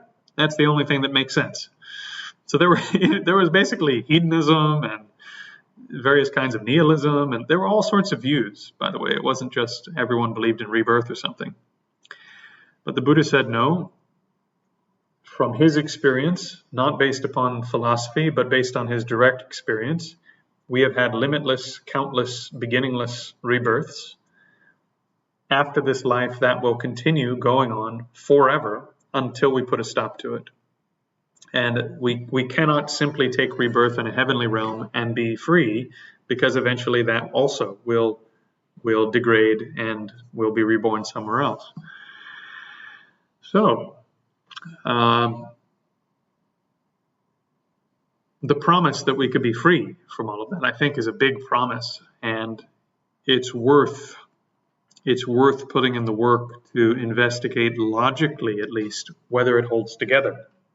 And it's worth putting in the work to do the first few steps and stages of the process of training, to see if those steps and stages, to see if those produce the results that the system promises will be produced. If you were looking at a map and you weren't sure if the map was accurate, one way you could test the map is you could sort of logically work your way through the various points on the map and, sort of speculate, well, if the city is this big and, based on what I know and what I know about city design and blah, blah, blah, the map is probably accurate. Okay, fine. That's a bit out there, but it's, at least you've done some kind of work to try to verify the map. Next thing you could do is go to the place where the map is supposed to be telling you what the terrain is like, and then just start following the map. You look at the map, Okay, I need to walk 10 feet this way. Did you arrive at the big rock that's on the map? Or did you arrive at the Starbucks? Did you arrive at the place that the map said you were going to arrive? If you didn't, probably not a good map, right? So this is basically one of the ways you can test a Buddhist thought and practice. Another way the Buddha suggested is you can extrapolate from where you are to certain types of results in Buddhism based upon what you already accept. And contrary to common belief, this is what the Kalama Sutta is all about. The Kalama Sutta is not a big skeptical manifesto that says don't believe anything. If you actually read past the opening section, the Buddha is talking to the Kalama clan. He's talking to a group of people that aren't Buddhist, and they've had a number of other gurus and teachers and religions and philosophies come by, and they're not sure which one is correct. And he said, well, if you're trying to decide between all these competing, in particular competing teachers, and you're trying to decide what teacher do I follow, because you've got to decide which map you're going to use to begin with to at least start going somewhere. He said to do that initial assessment, right? Because you can do other assessments as you go along, but that initial assessment, you need to grab onto something you can actually know is true, and then see whether that system describes that part of that reality accurately or not. And so what he describes, for example, is he says, well, in my teachings, I say that if you engage in, I can't remember exactly what it is now, but if you engage in hateful behavior, does that benefit you here? And generally speaking, if you're become known as a very hateful, angry person, the benefits are not very many, let's say. If you become known as an extremely generous, magnanimous person and so forth, there are benefits here and now. And if it turns out that karma is real, there will be benefits later. If it turns out that karma is real, then being a hateful, terrible, angry person here and now will lead to negative consequences later. And so the Buddha says, well, you maybe you can't know whether or not karma is real, but you can look at what I'm describing in this life and see that I'm describing it accurately, and that you agree with that much. And if you agree with that much, then do the next part of the practice. Then come with me, do the next part of the practice. And then the Buddha provides further advice for assessing teachers and teachings along the way. So I describe all of these things to say that the Buddha is taking sort of the reality of being human quite seriously. And there are just hundreds and hundreds and hundreds of examples where the Buddha is sort of dealing with the nitty-gritty of being a human in the real world in a very sort of realistic and practical way. And so I can't agree that Christianity is taking this sort of our humanness and our ordinary desires and the paths we take through life more seriously than Buddhism. Christianity is claiming. And then you compare that to various alternatives that are out there. You see one of the points of difference is, you just think, oh gosh, you must be dreaming, that's like infinitely happy, that claim, which of course is what the word gospel means, good news or happy news. So let me conclude here by kind of putting this in a sort of Pascalian wager. We'll ask the question of what if, what are the implications if each of these turns out to be true? And we'll just consider, what if the gospel is true? What if there is a satisfaction of the human longing for joy that is attainable, that the longing we have for that is not an illusion. It's not something that needs to be quenched. Rather, it's... Well, again, since he's recapping, let's recap on this side. You do have a self. Yourself is not an illusion. And your desire for happiness need not be quenched. It needs to be fulfilled. The way to fulfill it is not to create more causes that are temporary causes, but to stop the causes that are creating cycles of suffering to begin with. And therefore, like blowing out a candle, when you cease those causes, you will attain a permanent state of non-suffering. And not only non-suffering, If you look at broader descriptions of nirvana, and you look at sort of the, how to say, like the poetic works of those who attained arhatship in sort of from the time of the Buddha, unbelievable, overwhelming bliss, you know? Even just gaining ordinary states of jhana or concentration, they say are 1,000 times more intense and blissful than having an orgasm. And I don't want to say too much about my own practice and so forth of Buddhism, but I can say that I know from experience, if you train well in meditation, it can be very nice. It can be very, very nice. So if you develop these capabilities, you don't have to take someone's word for it that heaven's going to be incredible, for example. If you train well in meditation, your mind will become incredibly blissful. And that will be under your immediate control here and now. And the only thing you need to sort of take on faith is that your ability to do that won't stop when you die, right? You don't have to take it on faith that there's a whole other being who created everything, or that someone is going to intervene at the last moment and take your unchanging soul off to some place where it's going to be happy there. You can do it here, and you can taste some of the results now. And all you need to take on faith is that, just like every other causal process you've ever heard of, if you just keep doing the work from lifetime to lifetime, you'll keep building up the habits, that these habits and these capabilities and the bliss you're already experiencing here and now will just continue to develop and continue to head in this direction. It's a clue. It's a little voice whispering of what we once had in Eden. Like Lewis and Tolkien call it, the echoes of Eden, and what can be regained through the gospel of Christ. What if that? Well, if that's true, then the attempt to remove ourselves of the illusion of selfhood and, the cessation of desire. I just want to say one more time, because this is so common, even in Buddhist forums around the internet. The self is not an illusion. Atman is an illusion. Svabhava of certain kinds is an illusion. Those are illusions because your cognitive process superimposes certain ways that the self could exist onto things that do have a self that doesn't exist in that way. So it's usually the language that's used is illusion-like, hallucination-like, mirage-like. Reality itself is not a mirage, it's not an illusion, it's not a fiction, it's real. You just have rose-colored sunglasses on, right? The fact that everything looks pink will go away as soon as you take the glasses off.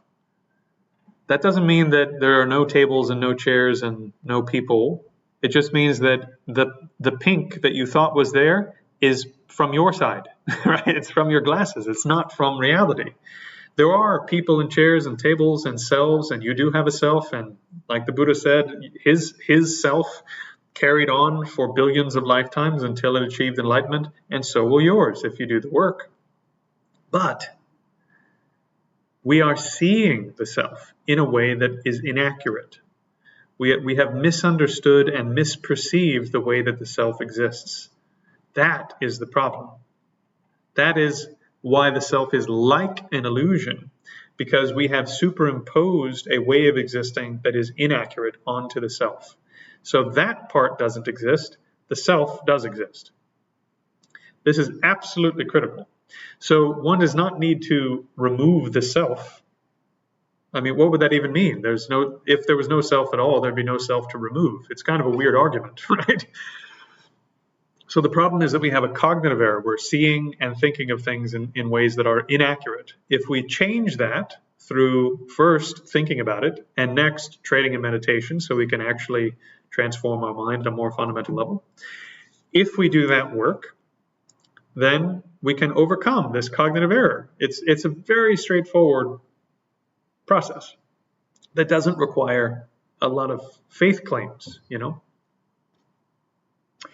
And well before you get to the level of actually achieving full-blown nirvana, you will have indications along the way, steps and stages where various things start to happen, so that you don't have to take it on faith that there are other types of realms of existence, or that rebirth is real, or that you'll experience bliss and concentration, or any of these things, because these things will actually start to happen to you as a person. That's the claim of Buddhism, right? So if you put in the work, sufficient level of work to accomplish the things that are being talked about in Buddhist texts, then the results will come. And then you know the results are real. And the more you get the results, the more you can have confidence and conviction that the map being provided to you is good.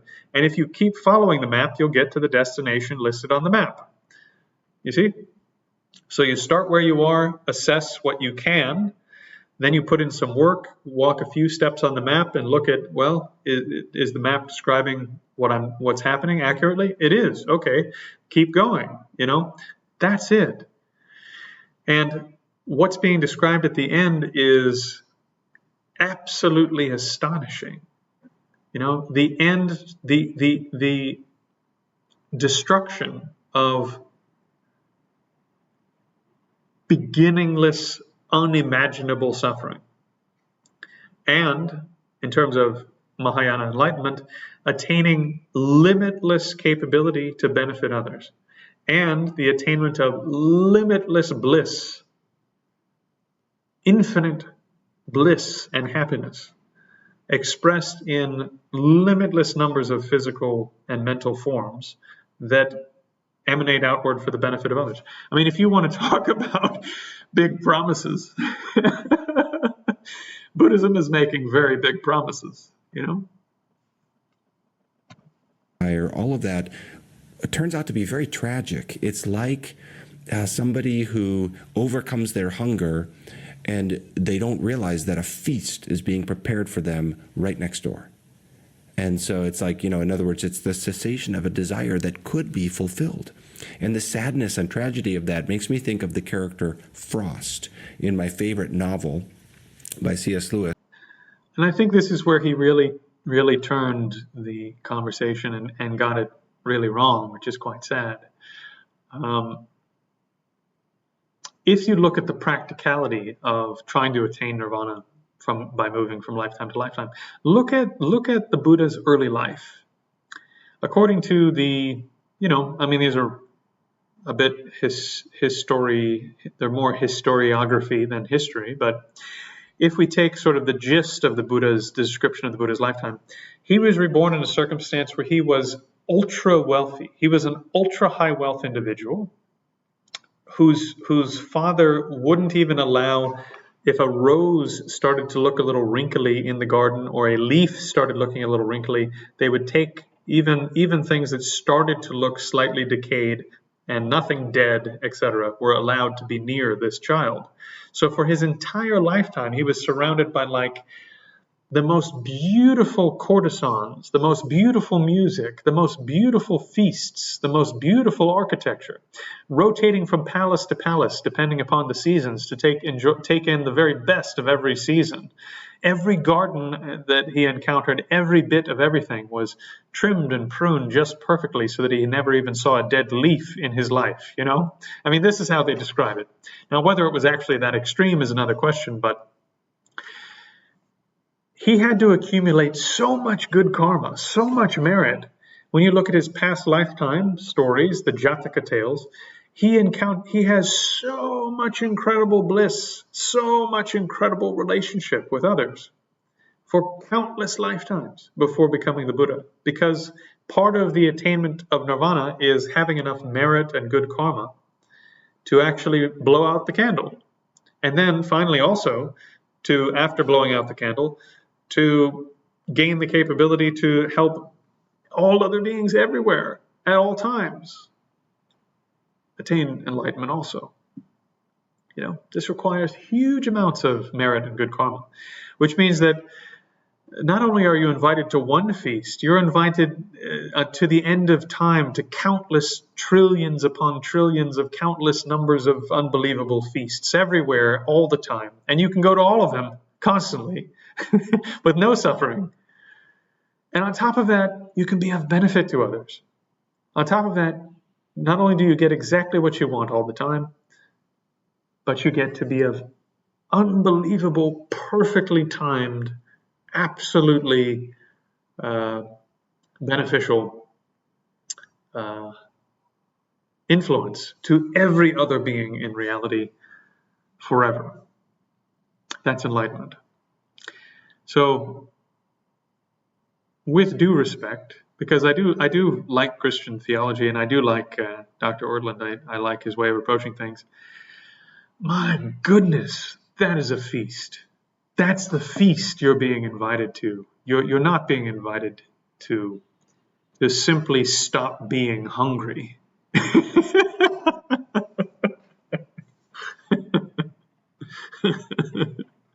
Okay, let's carry on. It's called That Hideous Strength. He has a different philosophy in many respects, but he shares this belief that there's no permanent soul to human beings. Well, at the end of his life, and I won't tell you how he's dying or what's happening, but he comes to realize he's wrong. And Lewis writes, "Not till then did his controllers allow him to suspect that death itself might not, after all, cure the illusion of being a soul. Nay, might prove the entry into a world where that illusion raged infinite and unchecked. Escape for the soul, if not for the body, was offered him.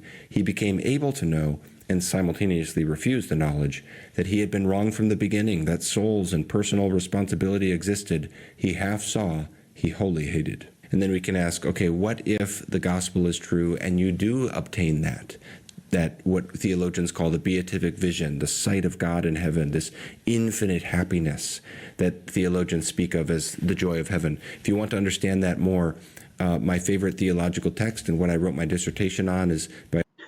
Now this is important too, because he you might not recall because I've been talking a long time, but he lays this out as a Pascalian, like a Pascal's wager, the sort of what if. And isn't it better to... The implication of Pascal's wager is, isn't it better to simply believe, since the stakes are so high if you're wrong, and the stakes are so low if you're wrong in the other direction, right? If it turns out that you're going to cease to exist when you die, then wouldn't it have been better to believe? You're still going to have a nice life, and if you believe all your life and then you cease to exist and you have a nice life and you do some good stuff, and what was lost? This is Pascal's position. On the other hand, if it turns out that you don't cease to exist and you carry on, and there's rebirth, and there's a God and there's a heaven, and you should have believed in Jesus, etc. Well, now you've missed out on a huge opportunity, because there's stuff you should have done now to ensure that you end up in heaven, right? Primarily, you should have developed a relationship with Jesus if you're a Christian, or you should have maintained good ethics and done the right things in your Muslim practice, or whatever the case may be. And the interesting thing about Pascal's wager is that it's really again, it's a dichotomy, because there's sort of, well, you either believe in Christianity or you believe in nothing, or it's not a true representation of all of the options in the field. It's actually like a 12-sided die, It could be any number of ways of arranging the universe, and Christianity may not be right, You could, for example, let me put it this way. This is my wager. What Buddhism says about heavenly rebirth, I've often likened to, it's a bit like, heavenly rebirth is a bit like being invited for an all expenses paid vacation, right? Imagine your ideal vacation, absolutely ideal. Every expense paid, the best hotels, the best experiences, the best food, best music, best sunsets. And maybe you're single, and the person that's inviting you is like the most beautiful and fascinating woman, or the most handsome, fascinating man, or whatever it is you're into. And they seem absolutely perfect for you, right? And this is the person who's paying all the expenses. They're going to hang out with you, and they're really interested in you. They want to get to know you and spend time with you. And it seems like it's going to be serious, Wow, how incredible. But then it turns out that person is incredibly charming. You love spending time with them, but actually, secretly, that person is a serial killer. And it turns out at the end of the trip, they're gonna tie you up and torture you to death or something, right? So in Buddhist conceptions, heavenly rebirths, it's like right now you have maybe some good karma you've put together, and that good karma is like money, It's causes. It's like having seeds in a packet. You can take the seeds out of the packet and throw them into the dirt, and they grow and they produce some plants. If you don't tend to those plants and harvest the seeds again, then those plants die and there are no more seeds. So if you take a heavenly rebirth, you're spending all the money. The only place to go back to is poverty. It's like going on an ideal dream vacation with a serial killer. At the end of the vacation, you're going to die. And not only are you going to die, you're going to die in a really bad way. Not only maybe you had billions of dollars, but you spent all the money up there in the heavenly realms with your beautiful music, and everyone's bodies are beautiful. And, as he said here, you have this beatific vision of bliss upon bliss upon bliss, and everything seems to be getting better and better and better until the very end. Until the very end of a heavenly rebirth, and then you go down. It's like being a billionaire and then being $1 billion in debt. You spent all the money. And the only karma that's left is your bad karma. You used all the good karma. The only karma that's left now is the bad karma. The only place to go is down, and you're probably going to skip human rebirth, according to Buddhism, and go straight into the lower realms, either as an animal or a hungry ghost, which is absolutely horrific, or into one of the hells. And Buddhism is much more creative about hells than Christianity. Those aren't permanent either, by the way. You can get out of those, but they're quite scary. So if you were to do everything perfectly as a Christian, let's say that there is a being that's called Jesus, and let's say there is a deity that is sort of the Godhead of Jesus, and let's say there is a heavenly realm where there are angels and there are a lot of Christians there, or maybe it's all Christians, I don't know. Let's say that that's a real place. According to Buddhism, even if we grant all of that and say it's a real place, except your deity, we would say, is not permanent. Anybody can be reborn as a universal first deity who wakes up in a universe and has some important power in terms of how that universe turns out. Anybody can attain that state, mainly through training in what we call loving kindness, which, by the way, is probably why one of the main teachings of Jesus is love. Yeah? Okay, so even if that's a real place, it's temporary. So the wager is believe nothing or believe something that takes you to a temporary result. In either case, if you don't do the work to get out of this cycle of going up and down, eventually you're going to end up back down in suffering. So that's the wager. That's Jones's wager. The wager is do the work or be stuck forever. Doesn't matter how blissful and incredible the temporary result you get is. The heavenly realms are actually not even as blissful as the formless realms, which are described in Buddhist texts. And they're not as blissful as what we call pure realms, where you've already removed part of the problem, keeping you stuck in endless rebirth. If you remove part of the problem, you can be reborn in a pure realm, which is like heaven, but you've removed some of the the negative emotions and stuff, and you can continue your training in a pure realm. That sounds nice, right? But if you don't attain a state where you continue working towards actual freedom, eventually, bang, you're back down. So that's the wager. The wager is not just believe in Jesus or hell forever, or believe in Jesus and heaven forever, right? The wager is you could be wrong about heaven being permanent. And if you are, then one of the possibilities, if death is not the end, one of the possibilities is that eventually you're going to be sitting right here again, watching a video like this and wondering whether or not any of it is true. Best case scenario, with all of the crazy stuff you've already experienced and the things you didn't want and the trauma and the stuff from your life in this life. But many of us have had relatively nice lives, you know, compared to living in a war zone or whatever. We've lived relatively nice lives. And it's certainly not as bad as the medieval descriptions of hell realms in Christianity or Buddhism, nor what Buddhists call hungry ghost realms, which again are very terrible places. So that's also a possibility. And Buddhism is like it's like a map of a place designed to get you from one place to another destination. It's not exhaustive. So there's probably a lot more nuance to the world. There's probably more than is described in Buddhism, right? The Buddha didn't say, I collected all of the best of everything and described everything. He said, I built a raft for you guys to get across this little river you encountered with the stuff that was laying around, right? I didn't describe everything. My raft isn't the best of everything in perfect description. It's just like a little vehicle to take you from one side to the other.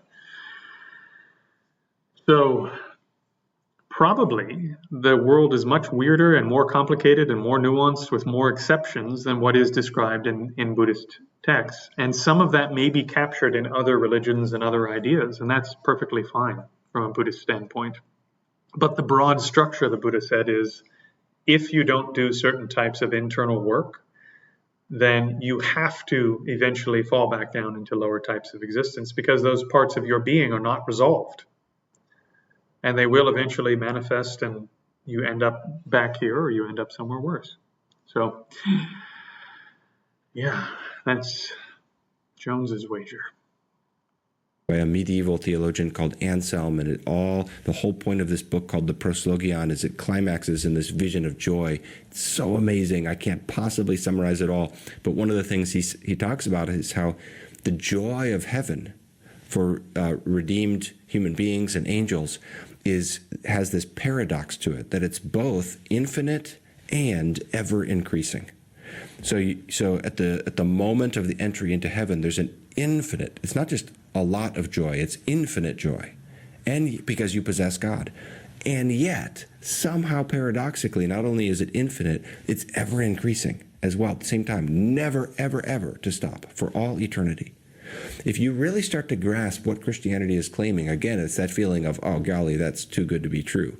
You know you've got something of the gospel if you think, wow, could it really be that good, that happy? So think of it.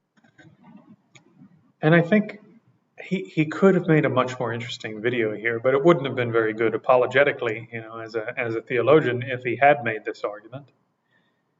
Because this is actually similar to the Buddhist sort of journey as a Buddhist. I think many people, especially Western Buddhists, many start out secular. And you start with the idea that, you know, the Buddha might have been like a really good psychotherapist or psychologist today, where he identified certain psychological issues we have, and he offered a diagnosis for that, and he offered a treatment plan. And if you do the treatment plan, then right here and now in this lifetime, you'll start to see the results. And if you do enough work, maybe even the full result in this lifetime. And so it becomes kind of a psychological thing that even if, like he said to the Kalama clan, you know, in the Kalama Sutta, even if it turns out there's no karma, no rebirth, what I told you about what will happen in this lifetime will happen. So isn't that enough to get started? Basically, is what the Buddha tells the Kalama clan. Now, if it turns out that rebirth is real and then nirvana is a logical consequence, is one of the logical consequences of rebirth. If you remove the types of causes in your mind that cause suffering in future rebirths, then that suffering cannot reoccur in future rebirths, right? And if you accumulate huge amounts of good karma so that you can remove this thing that's causing all the suffering, then you're going to experience an unbelievable feast of bliss for countless rebirths as you work to solve these issues. Or if you're doing it quite quickly, maybe like between one lifetime, somewhere between one lifetime and 16 lifetimes.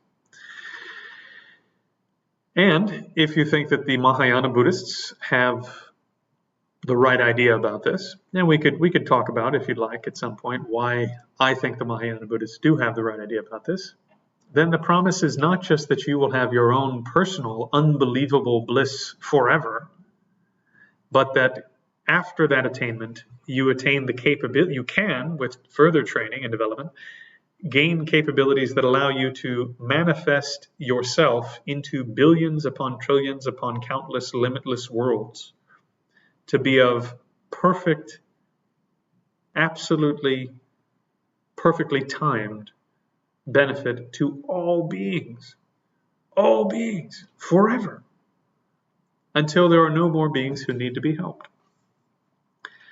And because all you do is produce positive types of causality, all you do, therefore, is also experience unbelievable bliss of every single kind there is to be had. You know, it's just, that's a big promise, you know. It's a huge promise. So it's not unlike what he's describing here in terms of the transition from sort of the beginner's understanding of the gospel, let's say, to a more sophisticated one. Leave it like this, and I'll close with this, and this is how I sum up my whole book. If the gospel is true, then and the resurrection of Christ is true, then what that means is, first of all, our deepest sadnesses in our life will be transformed into glory somehow in a way we cannot fathom. The pain and suffering of this life won't be merely canceled out. It will actually accomplish something glorious and good and happy for all eternity. Second of all, the happiest things in our life are not over forever once they're done, but they'll return to us in some deeper form in heaven. And I talk about this with reference to the passage in The Lord of the Rings where Sam says, does this mean that everything sad is going to come untrue? And I put a thought experiment to the reader, and I'll put it to you here to close this video. So as a thought experiment, think back on the happiest moment of your life.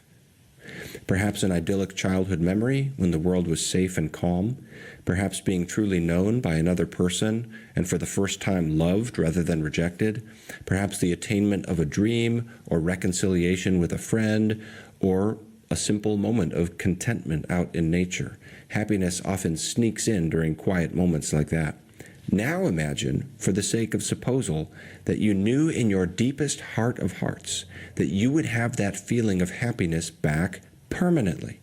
That, in fact, it was only ever an anticipation or foreshadowing of that final, settled happiness that you will experience forever with ever-increasing awareness and enjoyment. In other words, imagine that your happiest moments are not gone from you once they are over. Instead, they will return to you in some deeper, yet all-familiar form. What all of this does for me is it helps me appreciate the stakes of the gospel. And I think this is especially if we're talking about Mahayana Buddhism, this is a really, really important way of thinking about things. So one of the things that will happen, according to Mahayana Buddhism in particular, but also Theravada Buddhism, is that if it takes you more than one lifetime to achieve nirvana and more than one lifetime to achieve enlightenment, which is going to be most of us, then between here and there, between here and the various permanent results, you will accumulate huge amounts of merit and positive karma. And those merits and positive karmas will ripen again as unbelievable bliss, happiness, joy. And eventually as the final circumstances, like blowing out the candle, for getting rid of the problems of suffering. And eventually, therefore, also, if you continue your training, to becoming a fully enlightened being, which means to become omniscient and as powerful as is possible, and all loving and all compassionate, and having the ability to manifest various bodily and physical and mental forms. Not just various, but limitless, unlimited. And that every single aspect of those acts of creation for you have unbelievable, unimaginable levels of bliss associated with them. Well, my goodness, that's, again, quite a vision. And what will that bliss kind of look like? Well, you can get some sense of what that bliss might be like. And it's interesting here. Again, I wish he had gone this way in this discussion, because I think it's much more interesting. That this type of bliss and happiness will share features with the type of bliss and happiness that you're already familiar with. So, for example, if you think of descriptions in the Mahayana sutras, and there's one Pali sutta that I know of that also has a description of a pure realm, right? Basically a Buddhist heaven in which you can continue your training. So there's very little suffering, very little discomfort, but you can continue your training and achieve the final results of Buddhism in those types of heavens.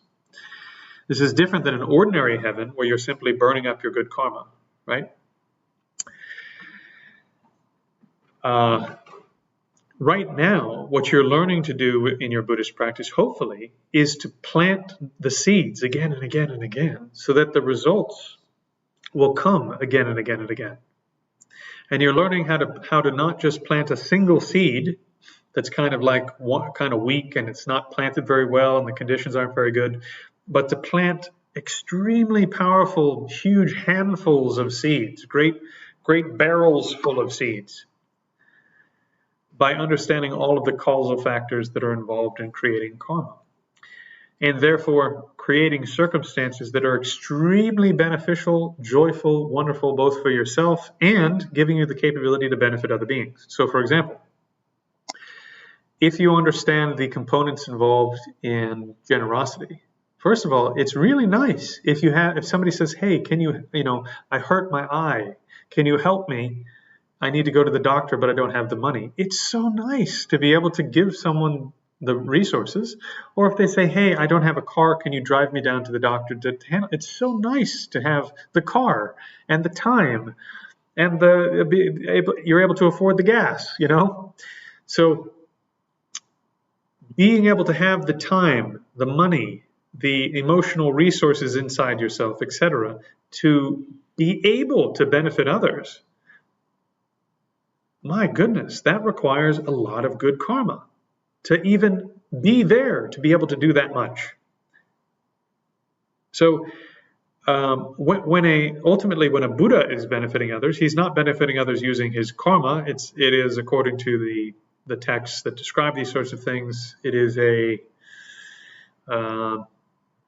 causal process that is basically the same as karma, but it doesn't include ignorance and delusions. It doesn't include these various factors that are involved in our karma, but it is the same causal process that's happening for us. We call ours karma because it involves ignorance and delusion, but a Buddha uses the same process without ignorance and delusion. So what are the results like? I mean, of course, we could have long discussions about this, but it's, at least in terms of trying to imagine it, look at descriptions of pure realms. You see a table as an ordinary being, and a Buddha sees like this ornately carved, unbelievably beautiful gold-encrusted thing with diamonds and, that's like emanating this unbelievable aroma and, and already has a bunch of food on it. It's perfect, and you can't smudge it when you touch it, and you know what I mean? Has no scratches and or whatever. Like, it's the point is not all the details. The point is that it's a table for him too, but it is absolutely stunning. and beautiful and shockingly blissful to behold. And his entire experience of everything is like that all the time. And that's what it's like when he hears something. That's what it's like when he smells something. That's what it's like when he tastes something. All the time. With limitless bodies emanated in limitless universes. For the benefit not of himself, but of others. Unbelievable. You know? And I think if you're getting a real sense of that, it is a huge promise. Huge promise. And what makes it so interesting and compelling and actually unique is that you're not gaining those capabilities for yourself. For yourself, you will stop at nirvana because it's perfect for you. It fully satisfies your own need for happiness. There's nothing left that you need to do for yourself once you have your own perfect bliss and happiness. So all of these further capabilities are for the sake of others, and that's unique. So in a sense, heaven is other people. To turn that famous phrase on its head, you know, hell is other people. Heaven is other people. The ultimate heaven, we could say, is being in a state where you can provide, where your needs are fully accounted for. Every experience is unbelievably blissful, and yet your entire activity of your being is benefiting others constantly, in every way. My goodness. So, for me, with due respect, this sounds much better than a heaven that is simply aimed at fulfilling my own wants. You know, like, oh, I had a really great coffee, but the coffee in heaven is going to be so much better. You know, like, for me. I mean, come on. You know, just what you're saying, again, with respect, because it's a beautiful way of talking, and I really do appreciate this way of thinking, and I really do appreciate putting our goal into something that induces virtue in this lifetime. I am fully behind this, but the idea that, like, when I listen to Mozart in heaven, it's going to be so much better. That all of the things that I love and enjoy and think are wonderful I just get to have more sensory pleasure turned up by millions of unbelievable times. And that's what makes heaven good, is that I get more sensory pleasure that is just unbelievably far superior to what I get now, and that's all there is to it. You know? Really? It's like hedonism on steroids. I find that very strange. You know, we could critique some of the other ways that Christians have described heaven over the years, but since Dr. Ortlund isn't doing that, I think this is actually a very, very nice way of thinking about heaven in one sense, but in the other, the promise that is being provided by Buddhism is so incredible. When you think about all the little nuances of the sort of package that's been put together, in a sense, not only will you emanate into countless heavenly realms and have the enjoyments of those realms, not only will you have unbelievable, perfect, expansive, mind-blowing bliss in countless numbers of minds and bodies that you inhabit as a Buddha, not only will you have omniscience and great power, you will have perfect love and compassion for others, and all of your activities will be aimed at the benefit of others. So everything you want and need right now will be fully taken care of. Everything you want to remove in terms of suffering, pain, difficulty, etc., will be fully removed, and yet you will simultaneously have the sole concern of benefiting others. That is why you are existing as a Buddha, and that is why you are emanating into heavenly realms, and that is why you are emanating into the human realm, and even, and this is what's so interesting, right? One of the things Christian theologians, he's not going to talk about this, but one of the things Christian theologians talk about a lot is Jesus' descent into hell, that he died for us, and then went to hell for a short period before ascending. Yeah. So a Buddha appears in every realm. A Buddha, and long before you're a Buddha, when you're a Bodhisattva, one of the qualities you develop is, even if I have to descend into hell to benefit others, I'll go there. Even if I have to descend into the lowest, most difficult, most painful circumstances, like Jesus, even if I have to take the suffering of all beings onto myself so that they can achieve happiness, that's what I'll do. Unbelievable, the attitude of bodhisattvas. And this isn't just words. We could discuss numerous examples in the modern age. Lama Zopa Rinpoche's life story is mind-boggling. Venerable, I think it's Palden Gyatso, Fire Under the Snow, spent 18 years in a Chinese gulag, and when he was asked by the Dalai Lama, after being tortured relentlessly for 18 years, he asked him, did you have any problem? Tell me a bit about what you were afraid of while you were in these gulags for 18 years. And he said, well, I was a bit afraid from time to time. And he said, okay, well, what were you afraid of? And Venerable Gyatso said, I was afraid I might lose my compassion for the Chinese.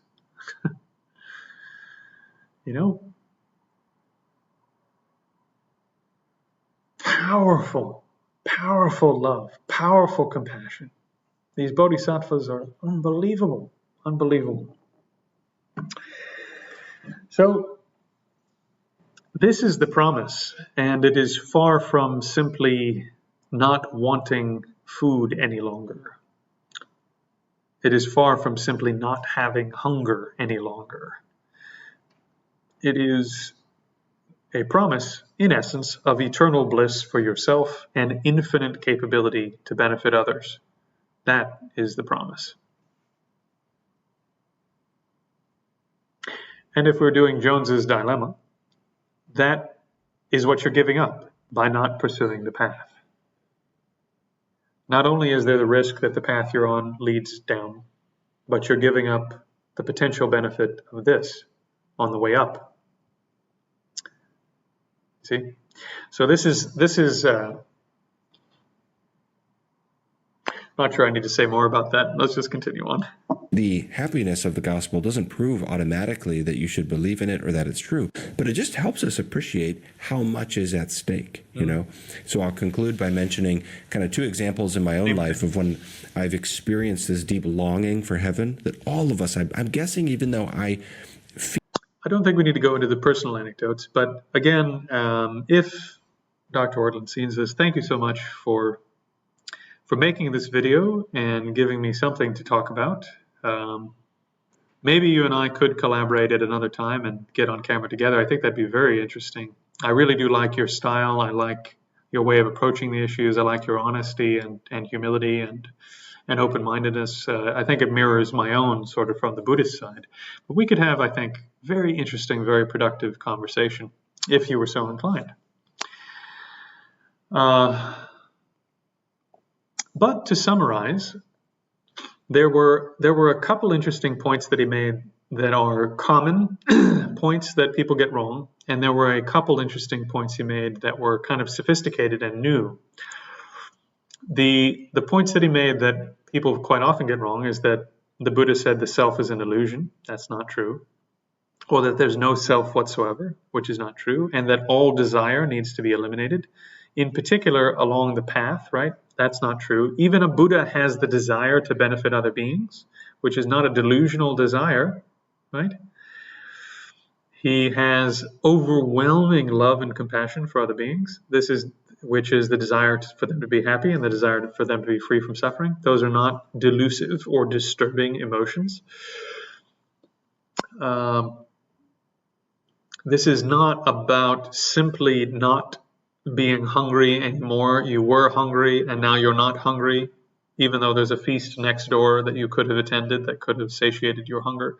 That's not what this is about. Nirvana is the feast. And enlightenment is infinite feasts. And it's infinite feasts you're putting on for others, but you get to attend, you know? You become the ultimate host, putting on limitless feasts of the very best of everything for everyone forever. Oh, incredible.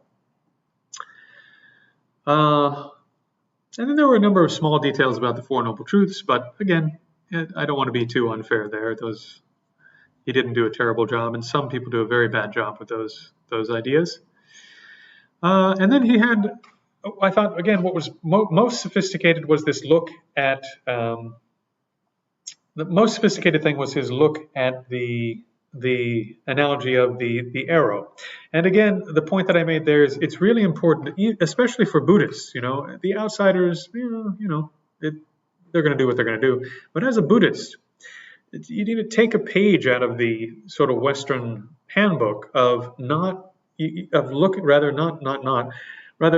at the whole context, right? What is the whole context of the teaching? Who is getting this teaching? Why are they getting this teaching? What happens at the end of the teaching? Right? What is the result of the teaching according to the teaching itself? And then what are the other teachings that surround this one? Because this teaching needs to somehow be brought into alignment with the broader teachings in the corpus. It can't sort of float out there and not be something and sort of fly in the face of the rest of the Buddhist teachings. That wouldn't make any sense. Or if it does, then we need to have a different kind of explanation for it and say, well, sometimes we find sources that say this, and that's kind of interesting, and we'll kind of use that as one tool, and sometimes we find sources that say that, and that's also interesting. We can use that as a tool to think through things or talk about things, but what we can't do is simply say Buddhism teaches this. It teaches don't think about anything to do with metaphysics or cosmology or the big questions of life. That's not true. The Buddha spoke about that in great detail, both from his own experience and in terms of the philosophical and cosmological and metaphysical views that were in his own culture. And the commentators of the Buddhist tradition from the very earliest stage did that very thing with their own commentaries and with external philosophical systems and cosmological systems. And that continues right up on until today. So that just really doesn't bear out, either in terms of Buddhist practice or in terms of Buddhist scholarship, let's say. It just doesn't bear out. And then finally,